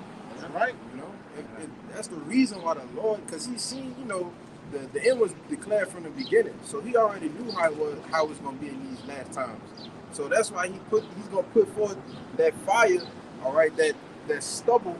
What it says, burn like an oven. Oh yeah, for the guns. Oh, okay. Matter of fact, get them Revelation 18:5. We actually got a brother. His YouTube channel name is Fire Cures Leprosy, man. Oh yeah, Yeah. That's the elder. That's the elder. This Revelations 18:5. It says, "For her sins have reached unto heaven, and the Most High have remembered her iniquities." Yeah, that's right. Like there's so much sin that's going upon this place. Like if you weigh it all the way, if you have to weigh it, it's all the way to the top of the heavens. Yeah. There's so much wickedness going on here. The Lord got no choice but to burn this place. Yeah. You know what I'm saying? Like it's just too much damage. So things you gotta do. Right. You know what I'm saying? So the Lord's got to clean. Hey, matter of fact, you say this. Looking for and hastening unto the coming of the day of Yahweh, wherein the heavens, being on fire, shall be dissolved, and the elements shall melt with fervent heat. Yeah, it said we looking and hastening for the these things to melt with fervent heat, which are the wicked wishes. And why? Nevertheless, we, according to His promise, look for new heavens and a new earth, wherein dwelleth righteousness. Yeah, we're looking for a new heavens and a new earth, which, hey, really, it's a fresh earth. It's going to be refreshed. You know what I'm saying? Built by righteousness. Hey, by one, hey, establishing that order. Hey, by, bringing this righteous people. All we have to be us. That's why, hey, we got to rehearse these righteous acts. Because, hey, soon, the Lord will put a spirit on us, hey, but, put order back in order. That's what's just starting right now. I got one real quick. It's going into backing up that Revelation 18:4. Yeah. It says, "I will hold my tongue no more on the Salaki." This 2nd Ezra 15:8. It says, "I will hold my tongue no more as touching their wickedness, which they profanely commit. Neither will I suffer them in those things in which they wickedly exercise themselves. Behold, the innocent in the righteous blood cried unto me, and the souls of the just complain continually. Yeah, like I say, I would not hold my tongue no more. Which, hey, he's doing that by the prophets. But hey, we proclaiming the wickedness of his place. You know, hey, as soon hey, laws go, hey, destroy this place. You know, hey, the people not gonna hear. They gonna despise it. But hey, as long as we continue to hey, that righteous be the righteous man that's crying upon the Lord, that hey, Lord, hey, I'm saying, hey, destroy this place. Hey, you gonna destroy the place. You know what I'm saying? Hey, when they say that the righteous blood crying out, we're not crying for the Lord to preserve this place. Right. We're crying for him to destroy this place. So, you know, to all those who say, hey, you still got to live in this world, why you wanted to crash? Hey, just like the brother said, man, all this shit is vexing to us, man. We are vexed with the filthy conversation of the wicked. We are vexed daily, right? Getting up and going to work and right, looking at our nation, our women, okay, being under these wicked ass Edomites and these heathens, you know, not crying, just hey, Lord, please preserve this place. Yeah. No, we want the Lord to destroy this tomorrow, and in hopes that we, you know, we've done everything that we can do for the Lord to have mercy upon us. Yeah, we're not supposed to be in the mindset of a Christian. Right. Well, like, hey, man, save everybody. God, please save everybody in the world. Hey, man, you're supposed to be like, I don't know, hey, man, hey, keep these things. So that's like, hey, man, I don't know, hey, get on some, hey, man, we chat down this place, so we good, man. Yeah, Bob the ball. You know what I'm saying? You know what I'm saying? Yeah, I was gonna say, hey, what you think a 2/3 nigga will do in the kingdom? You're gonna do the same wicked ass shit here. Right. That's why this have to happen. And we understand that, right? These men up there, okay, you behind the sincere that's behind the camera, right? You understand that 2/3 of our people gotta go. Right? That's not a secret. We embrace that because we understand that the Lord doing them good by destroying them on this side. Yeah. If I could add to, you know, it's like the scripture said, Daniel 12 and 13 stand by a lot at the end. You know, because a lot of you 2/3, y'all lot was just when the Lord delivered us from out of Egypt, y'all lot was just to complain. The first thing you say, oh, the Lord brought us here to kill us. Like come on, man. We had food in Egypt. Yeah, we had food in Egypt. Let us go back to slavery. And see, that's the problem with a lot of you wicked niggas, man. You love your master Esau. You know, you love the Egyptians back then, the pharaohs back then. You want to go back after the Lord showed you many miracles, man, to deliver you. You want to say something? I would say, yeah, even we did a video, even Jake in that video in the Steve Harvey show, he said, yeah, all the things you want in heaven, what you want? A job, Steve. Good job. And then like, he was so bugged out, even Steve told me he was bugged out. Yeah. When Steve Harvey tell you bugged out, you finished. You totally spent. You on the back end of spent. It's 2nd Ezra chapter 9 and verse 20. And it reads, so I considered the world, and behold, there was peril because of the devices that were come into it. And I saw and spared it greatly, and have kept me a grape of the cluster and a plant of a great people, right? Which is the elect. Okay, the Lord's basically saying that he see all the wicked shit that's going on, right? He not turning a blind eye to it, like the brother read in 2nd Ezra, the 15th chapter. The Lord said he's not gonna hold his tongue no more. So he see all this, man. The scriptures tell you what? The eyes of the Lord. That's right. But it reads, let the multitude perish then. Right? Let the multitude perish.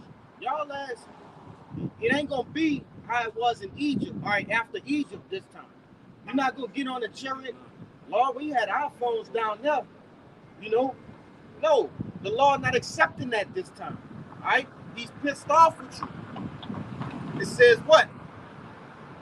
And let my grape be kept and my plant, for with great labor have I made it perfect.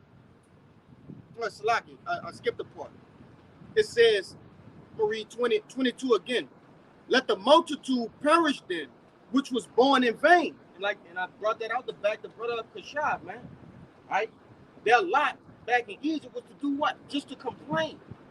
So your lot here is just to die.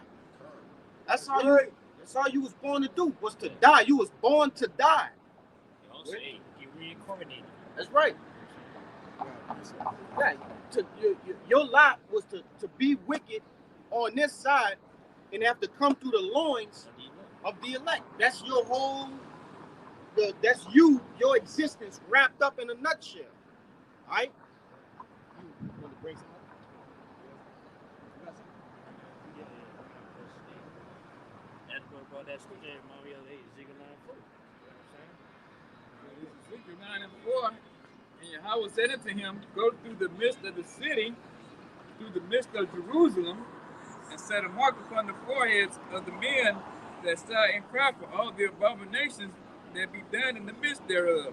Midst of Jerusalem is talking about, the people. There's a people for the place. You know what I'm saying? And but it's simply talking about the elect. Because as you see, only elect that's crying out for the abomination thereof. They also, by doing that, the Lord said that mark was tawaf, was exempt from judgment. Exempt from the wrath that's the Lord about to put upon this place. You know what I'm saying? And to the others he said in my hearing, go ye after him through the city and smite.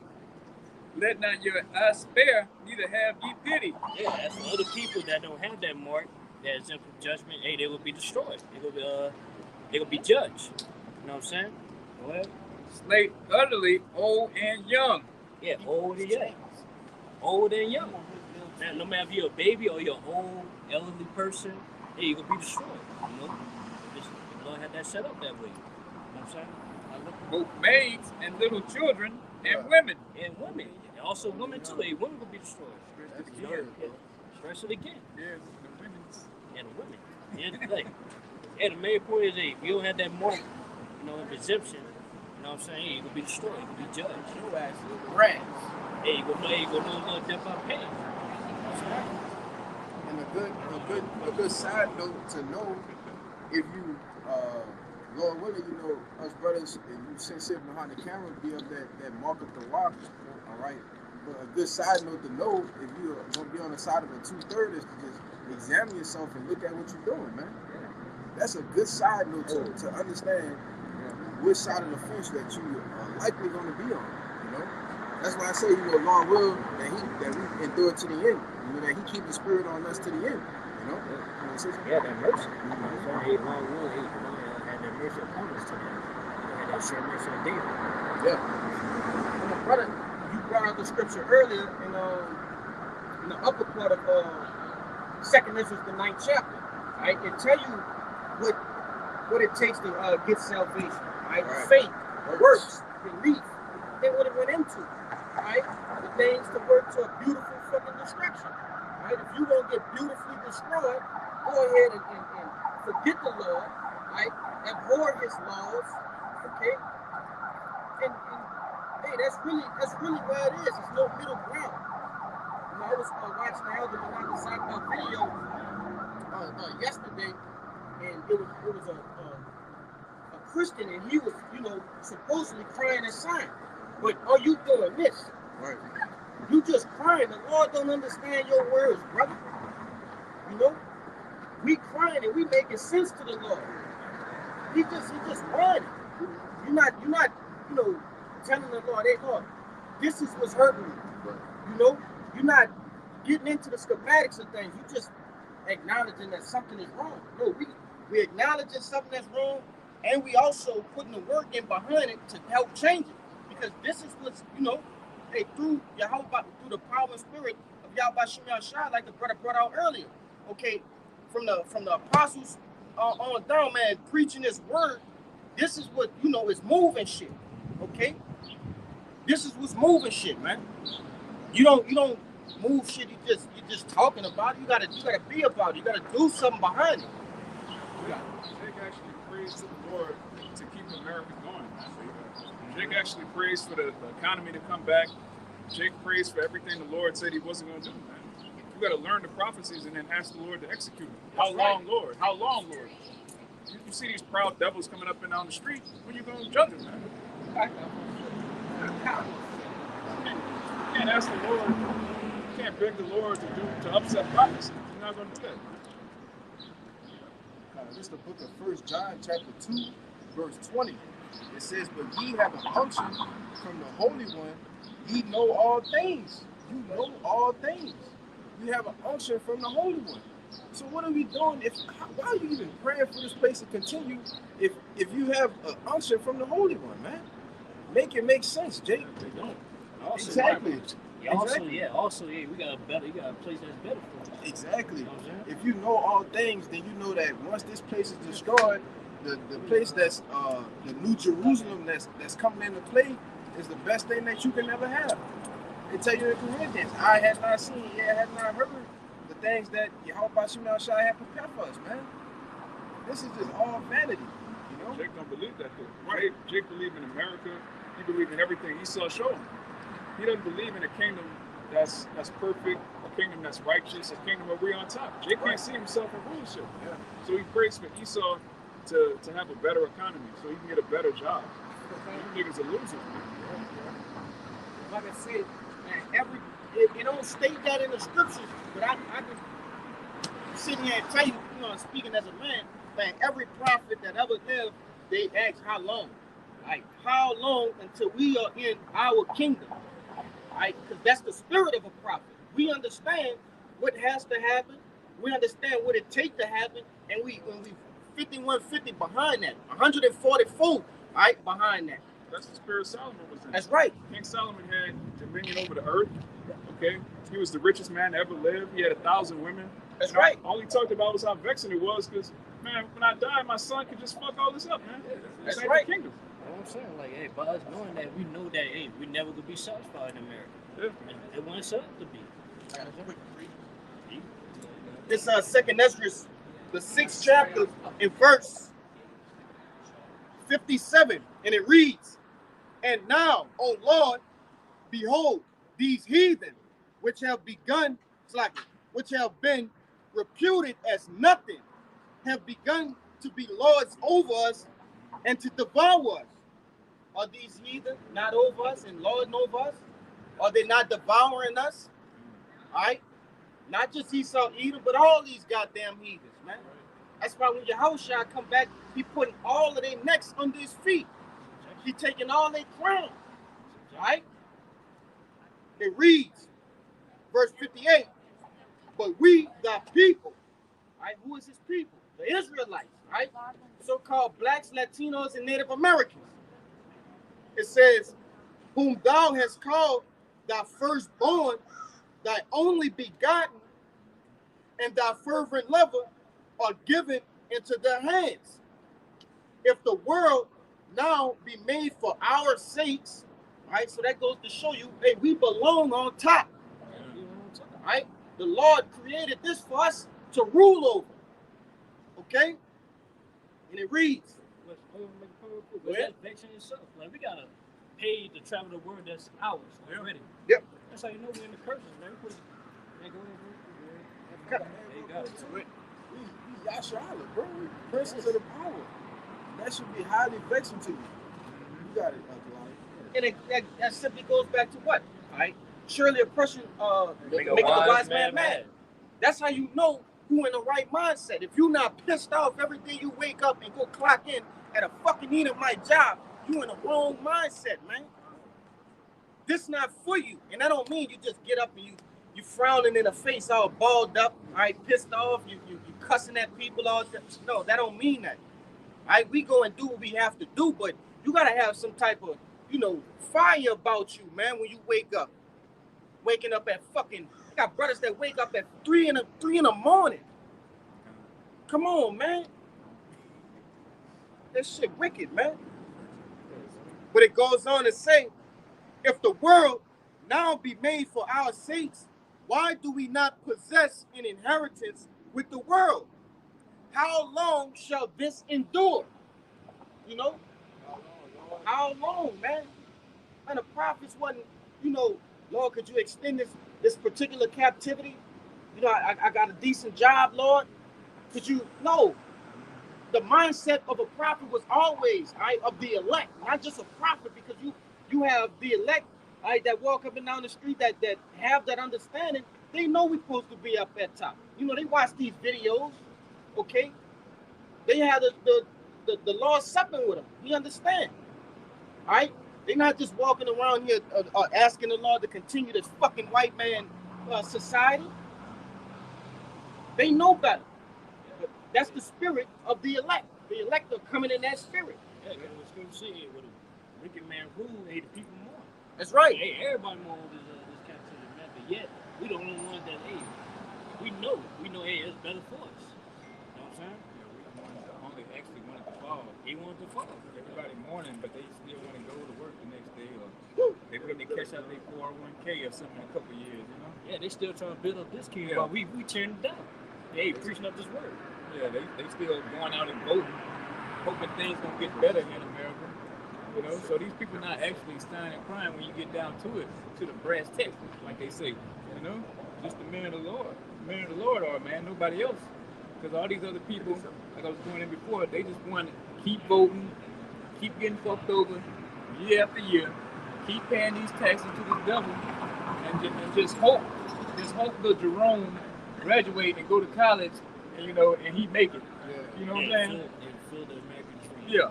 As long as you get a piece of the dream, man, everything's okay. Forget this, you know, the alphabet group running the whole world, you know, running everything. Go ahead. I want Yeah. to make a point on it. Yeah, that's what they want, man. No one really cares about the well-being, especially these people on here. They don't care about fucking Israel, man. You know, the 2/3. You know, they just all about it for themselves. That record deal, you know, fucking endorsements, whatever the case may be, man. You know, somebody might bitch and complain every now and then on Twitter. Well, you know, it shouldn't be like this. Things should be better. But you get a nigga $1 million endorsement, he forget all about it. You know? I think I pressed him to make. And so we saying fuck all that, man. You know, we done with this shit. You know, and we tired of these clowns running over us, man. You know? Like these heathen heaven. That's nothing, man. These people are nothing, bro. They're Nothing. ruling over us. Less than nothing. Soft and Sherman, bro. Running over us, man. And just seeing them fucking walk by, Yeah. you're just like, you fucking heathen, man. Yeah. Look at them. Yeah, awesome. Docker shorts on and shit. Goofy as, you know. Come on, man. Yeah, Yeah, it kind of bad.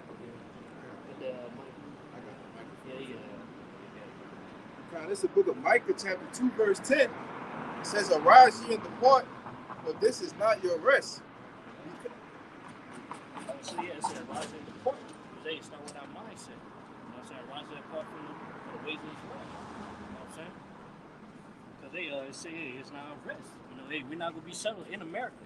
You know what I'm saying? Also, hey, why we put set our mind away from the ways of America? Because it says, because it is polluted, it shall destroy you, even with a sword destruction. Yeah, you partake in the ways of America, hey, you will be destroyed. You know what I'm saying? Because hey, the Lord is set to bring part wrath upon this place, you know, for his wicked ways. We don't want to be a part of that, man. All right, but hey, for us, hey, having that mindset, hey, we know that hey, by us having that mindset, there's something better for us. You know what I'm saying? Brother will bring it out. Right. Hebrews 11:16. But now they desire a better country that is in heavenly, wherein Yahweh is not ashamed to be called their power, for he hath prepared for them a city. Hey, prepare for us a city. You know, hey, like I was shot, he prepared for many mansions. On John 14:2. You know what I'm saying? Hey, well, hey, everything in the kingdom is gonna be better. You know, hey, better women, children. We're gonna be able to draw our children. You know what I'm saying? We have many women as we want. Gonna be in the right order. You know, also, hey, be able to deal with the animals. The animals will be at peace. Oh yeah. You know? Just imagine clean air. Yeah, clean air. That was basic. Yeah, clean air. Clean water, Clean Right. food. food. You don't gotta worry about chemicals being in the food. That's just what we were talking about over there. Yeah, everything will be clean and right in the kingdom, man. Because the rights will be in authority. Get that one in Second Ezra's, I think it's 12, 37, 38. Look at it for me.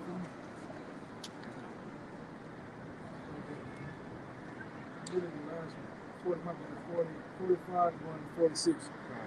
It just goes into the ancient Roman. It's going into the ancient Roman Empire, but you know, the market is an extension of it. So it applies to them too today, man. The Edomites. Go ahead. The second Ezra 11 and 45.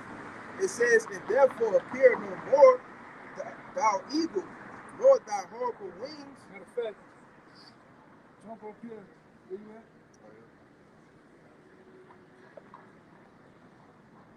Jump at 37. Stop right here, then jump down. Stop at 37, 39, then jump down to the point. This second Ezra chapter 11, verse 37. It says, Hold on. They had a frock.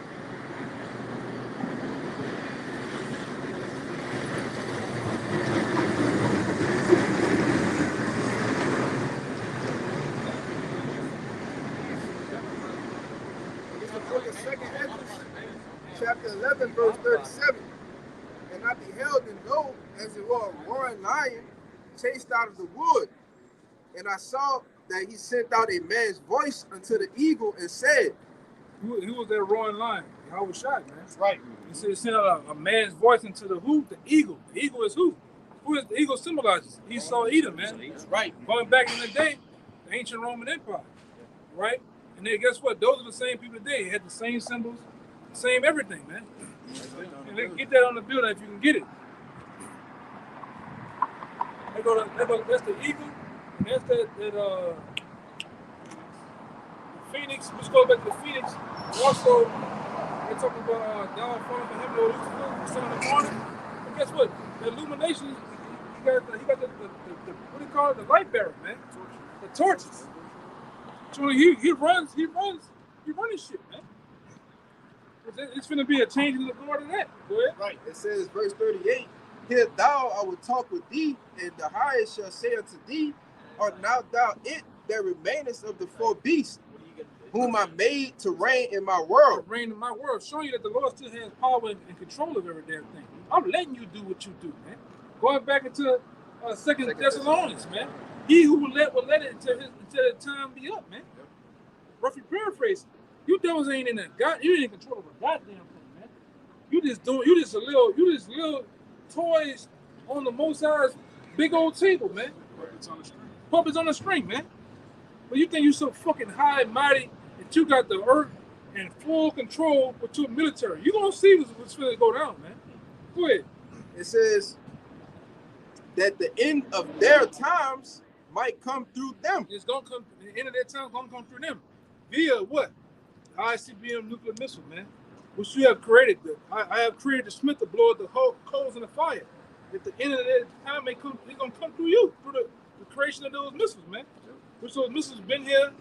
They've been here for years. They're still making more. They're making them even more advanced and more powerful. That's how your end gonna come. Go ahead. Drop down to 40. Yeah, jump down to 40. This second Ezra 11 and 44. It says the highest also had looked upon the proud times, and behold, they are ended. They're ended, man. Go ahead. And his abominations are fulfilled. And therefore appear no more thou eagle, nor thy horrible wings, nor thy wicked feathers, nor thy malicious heads. Let's go into all cases.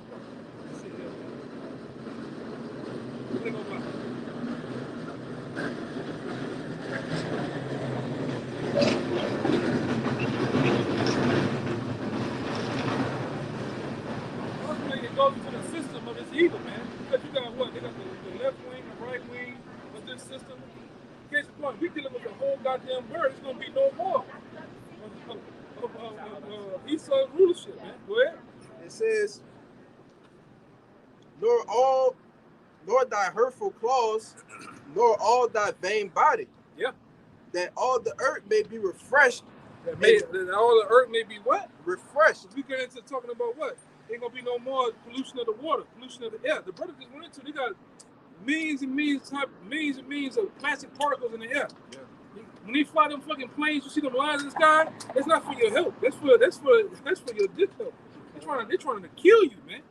They're spraying barium octane, mercury, different harmful metals, aluminum, for you to smell and to weaken your immune system. That's why you get sick all the goddamn time. That's why when you blow out cold.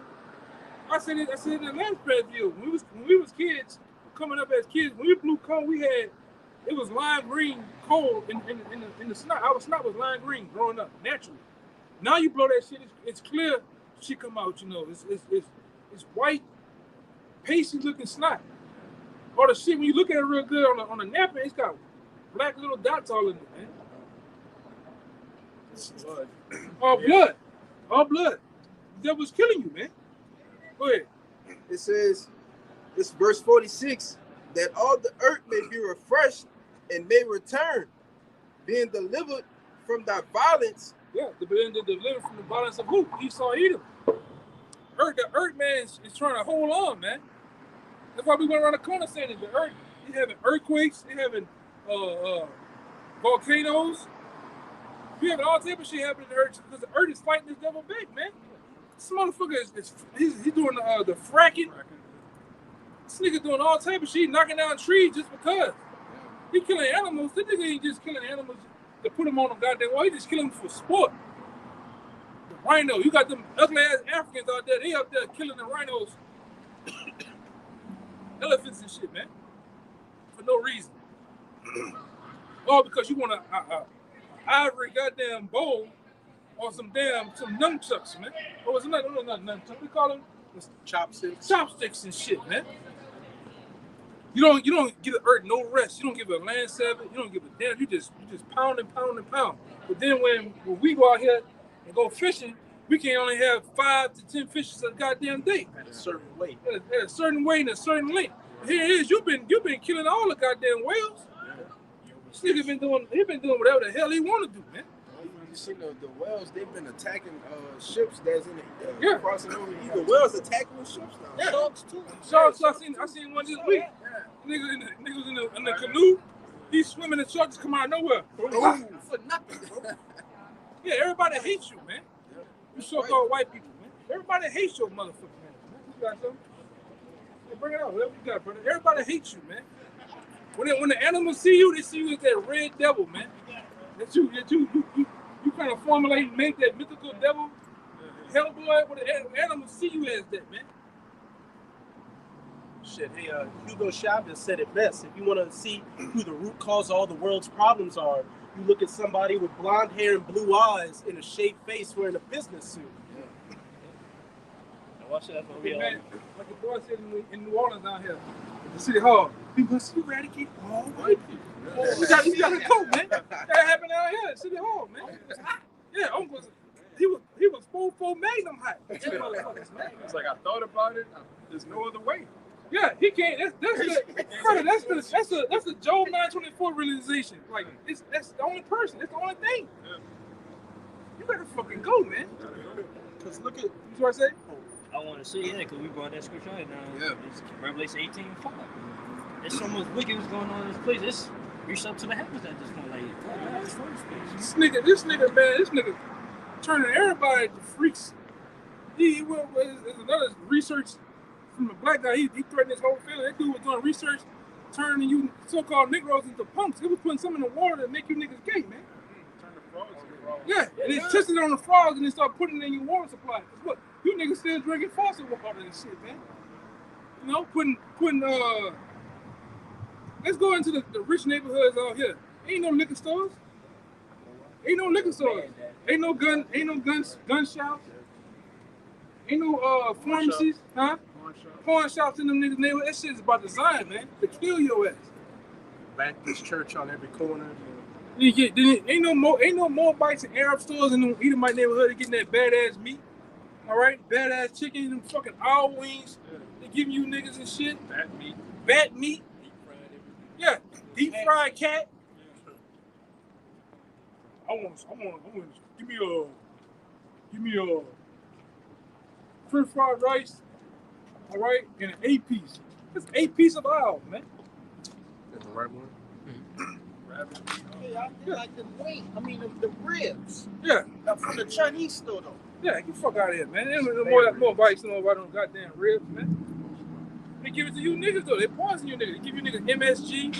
You running around a baby running around the house like fucking Sonic the Hedgehog though. It's on the just going around like this, pamper and all, man. Full of sugar. That refined sugar is like dope. It's like crack cocaine, man. just give it to you. I seen them black women. Oh Lord, out here. That's all they say. He's out here. Oh Lord, gotta get that boy some melatonin. Oh, yeah, get a goddamn baby. What is it? Kool-Aid? You put the Kool-Aid in there. There's about this much sugar in the Kool-Aid. And then you look at the bowl. You go to the plant. That bitch got all type of swirls just going around that motherfucker, man. All right, you just see sugar just going all around, man. Then get what? The baby get that bit, holding both hands on the bottom.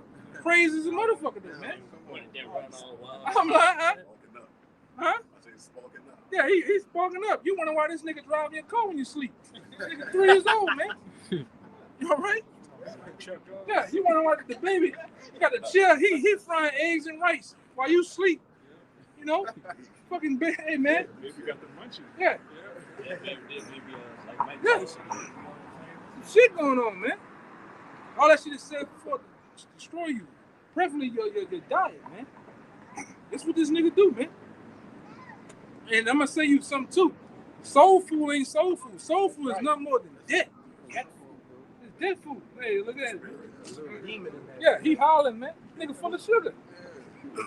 You might jump out that bitch and get to running down the street like who said no. You know?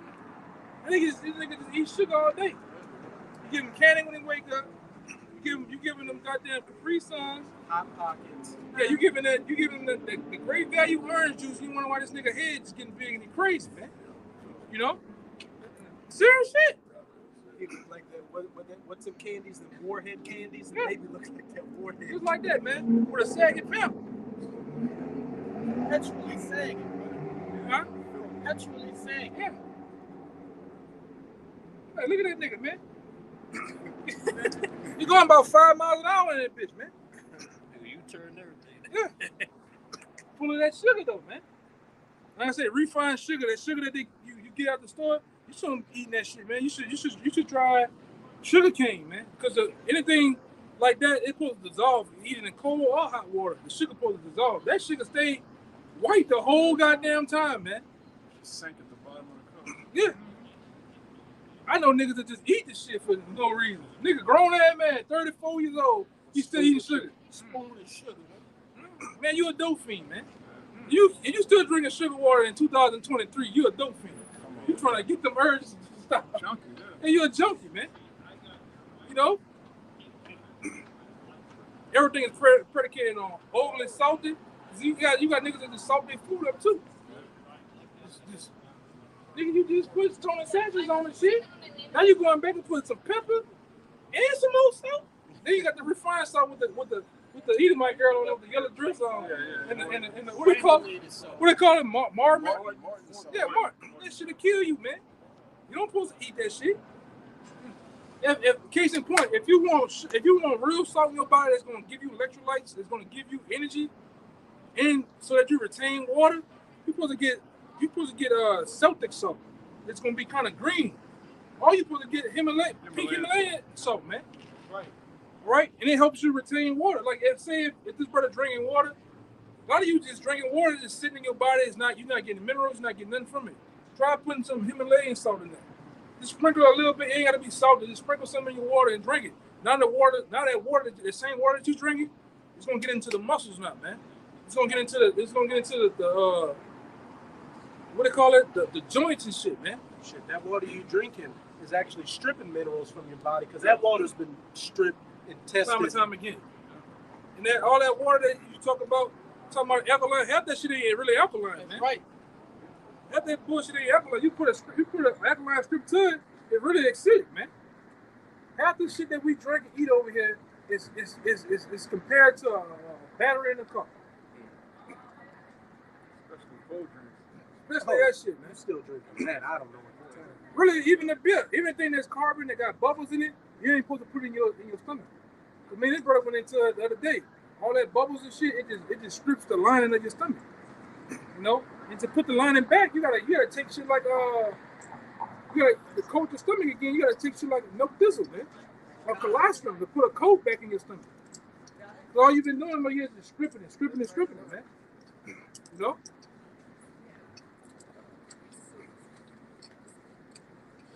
Let these motherfuckers go. It's about time, though. you got? Bring it. You got the precept. Ecclesiastes 10 and 16. Woe to thee, O land, when thy king is a child, and thy princes eat in the morning. Yeah, woe unto thee when thy prince is a child. Who the main child over here? Esau Edom, man.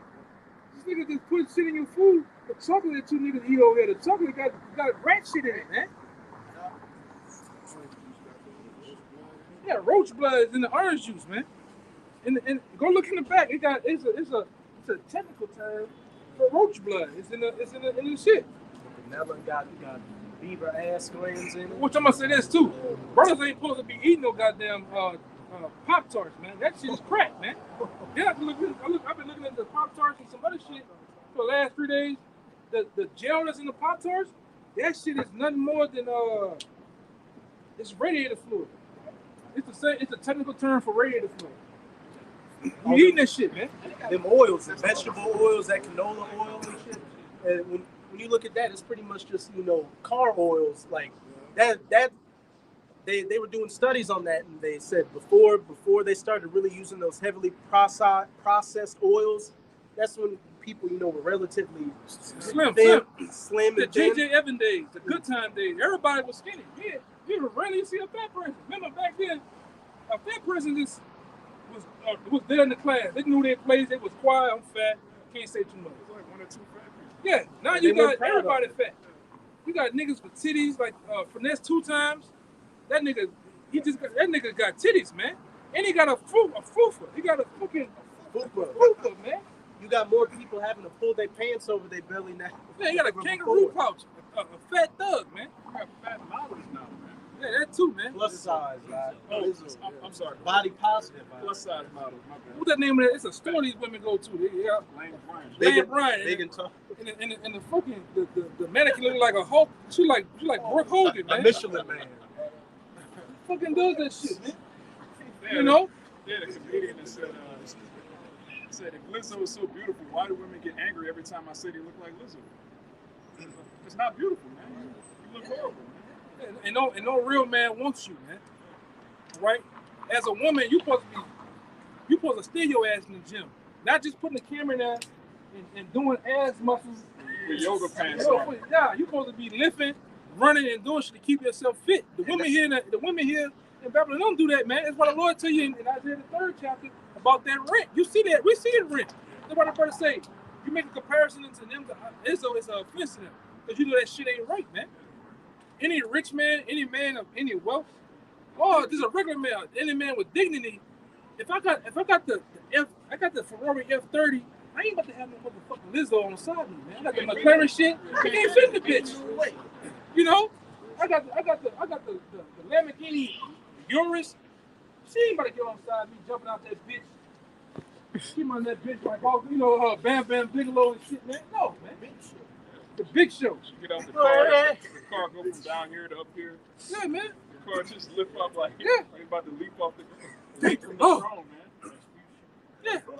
Ain't no real man want a chick with a BBL or a tummy tuck or a plastic bitch either. Yeah. Cause a lot of you got these janks. They into getting the blow up bit. They just pick the bitch up, sit her here. Turn her on. Hey, how you doing, baby? That's all the people were saying. How you doing, baby? Yeah. We making some kind of robo wives. Yeah. Yeah, man. If you contemplate playing with the rubber doll, you might as well send yourself to the spirit. Even the women. Yeah, even the women. The women be putting them y'all be putting them down roses, them jackhammers on that box. That B.O.B., that battery-operated boyfriend. Yeah, tickling that little man in the bush, but guess what? There's research on that. They say them roses destroying all your shit, man. It got something called EMF waves that destroy your uterus, man. So you up there getting your hair catching on fire for putting that thing on your bush. Now you're destroying all your eggs and shit, man. All right? Destroying the sensitivity. Yes, from EMF waves, man. Go look into this shit. Put rose toy EMF waves. You're destroying your shit, man. You up there just going to town Meanwhile, you're killing your fucking self, man. Are you taking them girl strips to Jamaica and don't feel nothing? Yeah, your shit is numb and cold on that. You need to get your goddamn man with some heat. With some heat and something with some veins in it, man. Shit, a lot of them can't even get a quality man. Yeah. Like, huh? Unless she down there looking for 15 inches. Yeah, she man. can't feel that. Yeah, man. Yeah, that bitch is cold as Chicago down there, man. You know? and they even talking. Them women in the islands is talking shit about you, American women. They not much shit. They are shit. Yeah, They're shit. Tell them the truth, man. And it's the truth.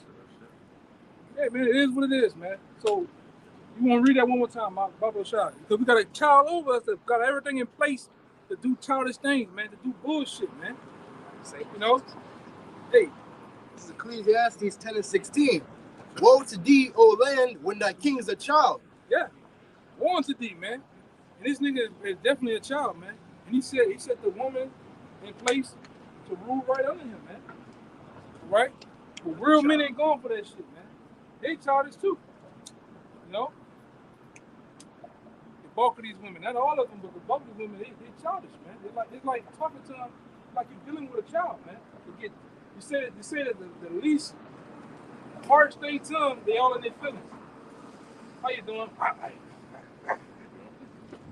Yeah, I just said, how you doing? We see her every time you go to you see her up there. Bloop, she, bloop. You can walk up. Yeah, they got a fucking attitude, man. You saw walk up. Hi, how you doing? Yeah. Hi, how are you? Yeah, you see all 15 teeth. You can see this all day. This is bald head. Oh yeah. That's why I go to self-checkout and advocate for it so you can lose your job, bitch. Yeah, man. So with that, you got it all? It's about time I look at the thing. So with that, all praise, glory, and honor to Yahweh B'Hashem, Yahushai B'Hashem, Kadosh. Give honors once again to the elders apostles of GMS. Peace and blessings and salutations once again to the hopeful elect. Until next time, shalom. Shalom. Baba Bob. Baba Bob. Baba Bob. Baba Bob. Baba Bob. Baba Bob. Kwame Yashala, man. Kwame Yashala.